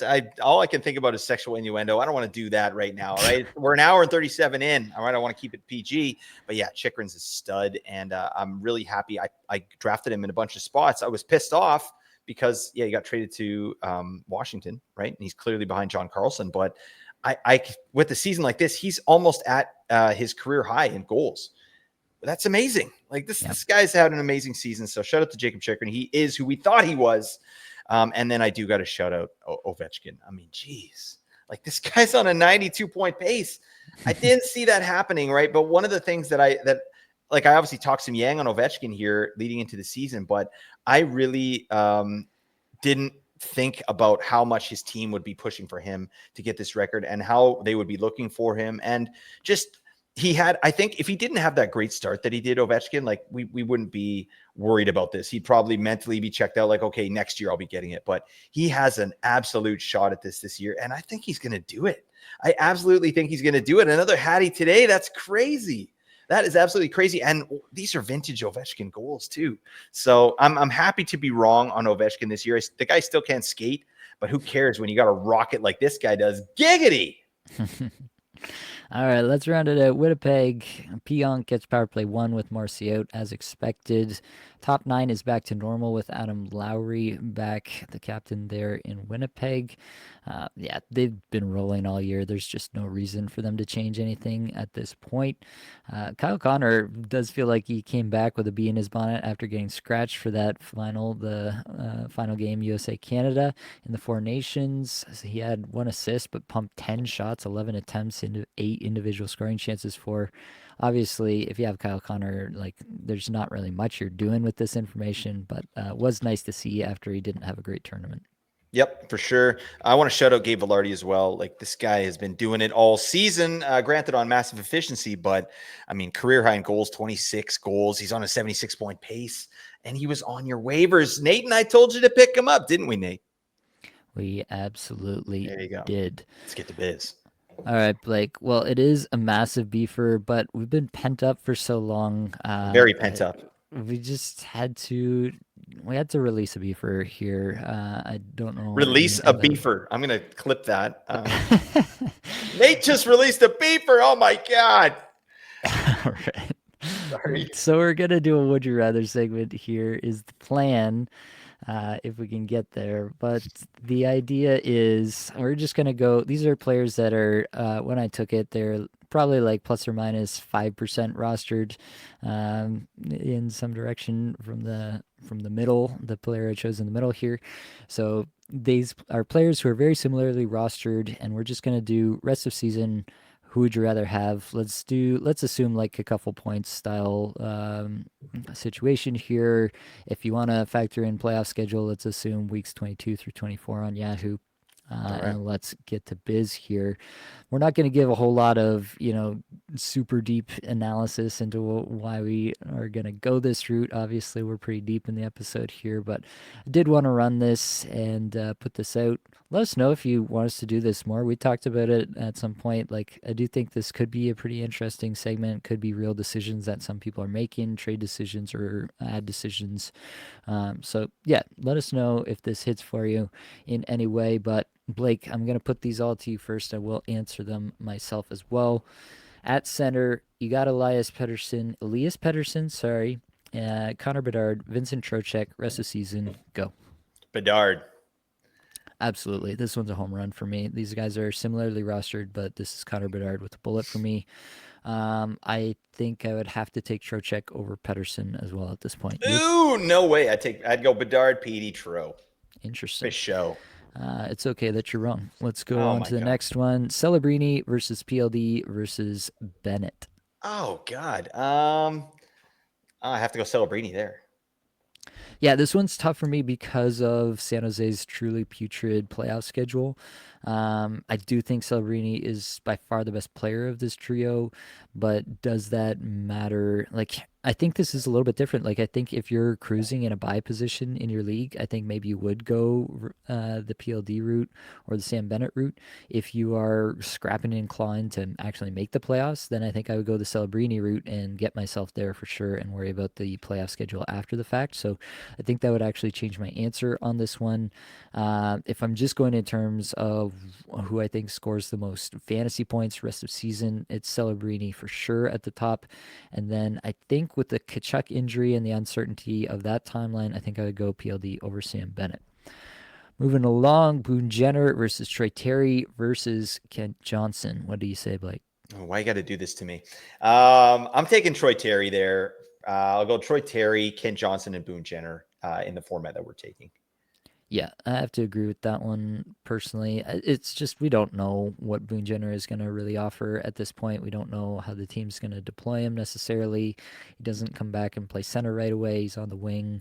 It might just be a little bit of a changing of the guard situation in Columbus at this point. Moving to left wing, Well, we have maybe some recency bias that could creep in here, but Jason Robertson versus Travis Konechny versus Alex Ovechkin. What do you say, Blake? That's a fun one. Oh, Yeah. damn.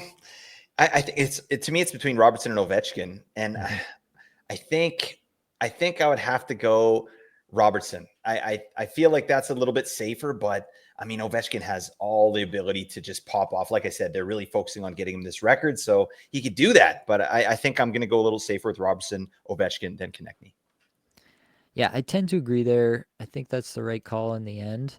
But yeah, it is a real question for sure. Especially there is the Dallas situation with the deployment and how much deployment are you getting? You're getting an extra game played if your fantasy playoffs are weeks 22 through 24, so there is that element as well. I Yep. think I tend to agree. Robertson, Ovechkin, Konechny. Verhage versus Sveshnikov versus Raymond is next up. Ooh, wait. Dang, these are some studs here. I think I would go Verhage, Raymond, Svechnikov. That's probably how I'd roll there. And that might be controversial. I just like Verhage. I like the individual metrics, and I like the fact that he's been a buy low pretty much all season. Yeah, I don't think the playoff schedule really factors in a whole lot. They all play 9 games, but there's some difference in off nights, but it's not a huge difference. I tend to agree. I think I'm going for Hagee first. I think even with the Kachuk injury now, like he's locked on power play one rest of season, feels like. So that's obviously a point in his favor. Svechnikov has been booted around the lineup. Raymond, I keep thinking he's going to regress at some point, and he keeps getting more and more He efficient never somehow. will. I don't know how that's possible, but yeah, I think it's for Hagee. Yeah, I would take Raymond over Svechnikov. I think at this point, I think you have to, just given how uncertain the deployment is there in Carolina. Last one for the left wings: Jared McCann versus Matthew Knies versus Arturi Lehkonen. Boom. I'm going Lehkonen, McCann, Nyes. I feel like Lekkonen's going to be there in the top 6 in the end. Power play 1 or 2 doesn't really matter. I still think it's like a 60-point player. Yeah, this is an interesting one for sure. It really does matter. If you tell me that Lehkonen is on the top line and top power play, then it's by far him, probably. If it's just where it is right now, and it is pretty uncertain what the Colorado Avalanche might do with that, especially if they get healthy with Nichushkin coming back, that is much more up for debate. In the end, I do think I would go. I think I would go Lehkonen. I think I would take Nyes over McCann at Oh this my. point, which is tough to say out loud, but Homer. yeah, it's a total homer take there for sure. It's just a spot where I just don't trust what Dan Bilesma is going to do, Yeah. and I at least feel like I know what I'm going to get out of Matthew Nyes at this point. All right, let's do the right wingers. Off the top, Martin Necas, Matt Boldy, Tage Thompson, a bunch of apples and Gino's favorites here. What do you say, Blake? Oh, buddy, you're killing me with this. I have to talk this through a little bit. Matt Boldy, if Cap was healthy, I would take Matt Boldy 100% there. But with this current iteration, it's kind of hard to do. Yep. Tage looks good. Natchez, I love his thing there, but now he's away from from Mac. I think I'm gonna go with Natchez there. I'm gonna go Natchez. Oh, frick. Yeah, I'll go Natchez. Natchez.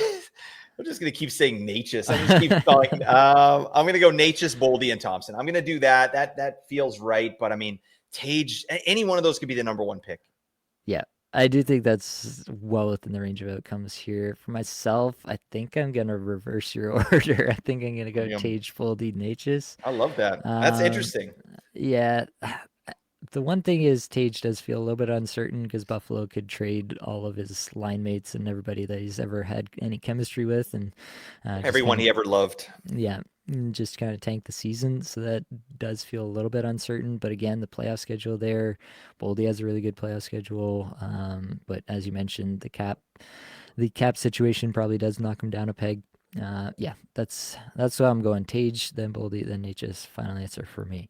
Boom. JJ Paterka versus Brian Rust versus Pavel Dorofiev. Ooh, that's interesting. Let me see. What does Pittsburgh have? Oh, their schedule's stinky. All right. I think I would, if it's in a bubble, I'd take Rust first there, but I think I'm gonna have to go Paterka, Rust, Dorofiev. That's and I think it's something different. I heard it on the broadcast. It's Dorofiev. Oh, really? We get if anybody knows Dorofiev's how you pronounce that, hit us up. Yes, please. I would rather pronounce correctly if possible. Yeah, the schedule could play into this a little bit. Paterka with the better playoff schedule for sure. Pittsburgh will give up 2 games in the fantasy playoffs. That being said, Russ does feel a bit more bankable. At least, take your injury concerns or what you will with Brian Russ, but when he's in the lineup, he does feel pretty bankable. I think I'm gonna go. I think I'm gonna go Paterka, Rust, Rofiev. Yeah, As you final should. answer. All right, there you go. We're All right, locked in. last one on the right wingers: Oliver Bjorkstrand, Victor Arvidsson, Tyler Bertuzzi. I scraped the bottom of the barrel to Sad pull these trombone. threes, and yeah, I want to see what you got here, Blake. All right. I'll go Bertuzzi. I'll take him for the playoff schedule, but that doesn't feel good. So I'll probably go Bertuzzi, Bjorkstrand, and Arvidsson. That's how I would roll with that. Yeah, I think that's the correct answer. But yeah, it doesn't feel good. That's for Yeah, sure. dang. All right, defenseman. Here we go. Cale Makar versus Zach Werenski versus Quinn Hughes. Go. Oh damn. I gotta go. Ooh, that's painful. I would say I'm gonna go Makar. You got to take Makar there. I think. Ugh. Yeah. I think I'll go Makar. I'll go Rorensky, then I'll go Hughes, right? Maybe just because of the injury there and the potential of just a garbage end of the season here for the Canucks. So yeah, I'm going Makar, Rorensky, Hughes. That doesn't feel good, but I'm doing that. No, it doesn't feel good no matter which way you spin it. If we're going by a couple average points just on the season here, 6.62 for Werenski, 6.42 for Makar, 6.18 for Hughes. They are 1, 2, 3 amongst all defensemen. I think I would honestly take Werenski over Makar for this season Oh alone. my God. Is it enough where I'd like actually trade Cale Makar for Zach Werenski? No, I wouldn't. But just the shot production in a format like this that values that, I think is pretty interesting. So, Love it. yeah, that doesn't mean that I'm gonna draft Zach Werenski over Cale Makar next year in drafts or anything like that. It's just who do I think scores the most points for fantasy rest of the season? I do think that Werenski probably will, just given the outrageous deployment and how that season is going there. Yeah, the safer option is Makar for sure. But if I'm gonna put my money on it, I'll put my money on Zach Werenski, then Makar, then Hughes. Next up, Thomas Harley versus Jacob Chikrin versus Vince Dunn. Got to go Harley first for that power play one. He's going to have it for the rest of the season. Then so Harley, then I do Chikrin, then I do Dunn, and I do them all at the same time. Oh yeah. Talking fantasy hockey, folks. Anyways, let's move on. Yeah, Vince Dunn is clearly third here for me. Yeah, the roster ships are very similar, but Dunn is a distant third in this conversation for me for sure. I do think it's a real conversation between Chikrin and Harley. Chikrin does the things that, show out well in this kind of points format. It shoots a lot, as we mentioned, obviously scoring goals. Obviously, Washington is scoring goals, and that's a good environment to be in. I think it's a real conversation to be had between Chikrin and Harley. I think if you put Chikrin in Harley's spot in Dallas, blast off. yeah, it would definitely be pretty electric. That's not to say that Harley isn't just as good of a player, but for fantasy purposes, I think Chikrin just does that a little bit more. I think for myself, I would go. It's really tough. I think I would go Harley over Chikrin, but it's by a knife edge for sure. Last one here, Tony DeAngelo versus Bowen Byram versus Jackson Lacombe. I'm taking, I'll probably go Jackson Lacombe as my pick there, then Bo Byram, then Tony D. If he was the last player, that was available, I would pick him. All right, that's a fair enough take. I won't hate on that take. To me, this is well within the range of like if these guys start to underperform, I just drop them. And so for me, I'll take Tony DeAngelo because I think that the ceiling is the highest with the amount of 25 plus minute a night uh, games that he's getting. Really, in this range, I'm just looking at who's going to give me the next 2 weeks, the best 2 weeks right now. And I think that's probably Tony DeAngelo, then Jackson Lacombe, then Bowen Byram. All right, last one here. Going to the goalies. Jeremy Swayman versus Stuart Skinner versus Ilya Sorokin. Three guys who have disappointed some fantasy managers this season. What say you, Blake? Yep. I'll go with Sorokin there just for acumen, and I just trust the goalie. Even if he's losing, he's still accruing points in this format for sure. So I'll go Sorokin, Swayman, and Skinner. I think that's how I'd roll there. Yeah, honestly, this is a total coin flip. You've heard me say it a million times, but I'm not in the business of projecting goalie performance. I might be leaning Swayman if we didn't have McAvoy and Lindholm potentially out very long term, Yep. both of them. That's really going to hurt Boston on the back end. There's no way around it. Um, yeah, I mean, I don't like what's happening on the island there either. I think that's pretty disgusting in terms of what that team might look like without Matt Barzell, especially. Stuart Skinner is in the best spot, but he's probably the worst goalie of the three by Yeah. most consensus. Um, yeah, give me Swayman, Skinner, Sorokin. I don't know. Oh, Sorokin last. Oh my god. Yeah, He's the best goalie in fantasy hockey. yeah. I would not feel comfortable actually pulling the trigger on a decision based on that, but that's where I'm at as of now. Anthony Stolarz the goalie versus Joseph Wall versus Charlie Lindgren, obviously putting the two Toronto netminders up against each other here. Yeah, I don't have a real pulse on what's going on in Toronto, so I'd take the guy that I think is going to get more starts, which at this point probably Joseph Wall. So I'd go him, Stolarz, and then Lindgren. That's what I would choose. But I mean, you tell me if it's different. Um, I think Stolarz probably gets one extra start over Wall rest of the season, but I Mhm. really do think they're desperately trying to get to playoffs with both of these guys healthy. So I think it's a true 50-50 split, same as it is with Lindgren and Thompson in Washington, where they're pretty much of the same mind. I expect Thompson will play all the games in the playoffs, but I think Lindgren will go straight 50-50 rest of the season. You could argue that Washington is even a better spot for a goaltender, right? At Yep. this point. That's at least debatable at this point. But for myself, I would go Stolarz, then Lindgren, then Wall. Last one here. Samuel Urson versus Elvis Merzlikins versus Alex Nedeljkovic. Again, we could get some recency bias in on this with Nedeljkovic's terrible game, but what do you say, Blake? Yeah, I'm rostering Elvis Merzlikins in a lot of spots, so I think I'm comfortable with that. I like what he's doing. I like what the team's doing, so I'll go Merzlikins as my number one, probably Ned second, and then Urson third. But that said, I mean, Philly has a good defensive environment. Their goaltending has just been terrible, and Urson's obviously their goalie. Like he hasn't been good. Mm-hmm. So, but the environment is good. So it's a bit frustrating there. But yeah, that's what I'm doing. I'll stick with that. Yeah, I think it's definitely debatable. I think Merzlikins is the top guy here for me by a fair bit at this point.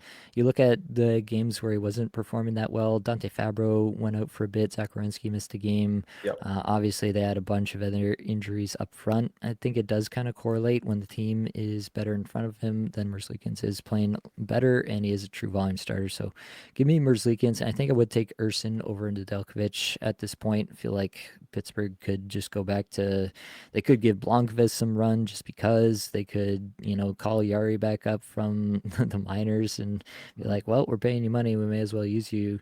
The season's over. All of those are on the table still in Pittsburgh. Whereas I think Samuel Urson is going to get probably 70%, if not more, of the starts in Philadelphia rest of season. Love it. All right, Blake, one last order of business. The head to head streamer deathmatch is back. You won the last one. We never recapped it before, so we'll do that here. You picked Barrett Hayton. I picked Shane Pinto. Pinto played one game and then 2 minutes and 57 seconds of the second game. Had a nice amount of points in those very limited minutes, but then went out with injury. So congratulations on your win by default. I hope you appreciate it. It's 12 just to one. 6. It's just one of 12. It's fine. I feel fine with this. It's 12 to 6 on the season. But now we've got to pick some streamers for this upcoming week. We're not going to, obviously, with hindsight, use the Saturday, Sunday games to try to handcuff things for ourselves. We're just going to go Monday through Sunday this upcoming week here. For myself, I've made my selection, Blake. It is Alex Laferriere of the Los Angeles Kings. Who do you go? All right. I'm going to have some fun. I'm going to go with a 3-game player this week as opposed to a Ooh. 4-game player because I didn't like who was available. Kent Johnson. All right, he's out there, and he's on power play 1 in Columbus, and he's going to take me to the promised land. All right. Well, if you have made it this far, drop a comment and let us know what you thought of the format here. I'm always interested to hear what people think. If this was better, worse, the same, you don't care at all. What do you thought of what we brought to the table here tonight? Obviously, it was a beefer, and we would do something about that moving forward. But we wanted to, get the fantasy community fully up to speed after a long hiatus for the Four Nations. If you have made it this far in the video, join the Discord community. Link in the description below. Like, rate, review, subscribe, comment, whatever you can do for us. We do really appreciate it. But at the end of it all, that is going to be all that we've got for this episode. Hopefully, it brought you some value, helped you get a little bit better at fantasy hockey today. All the advanced stats you heard today came from Natural Stat Trick, a terrific free resource. Many thanks to the band. They're there for supplying music for the podcast. Be sure to check out their Spotify as well. And that's it, folks. Much love.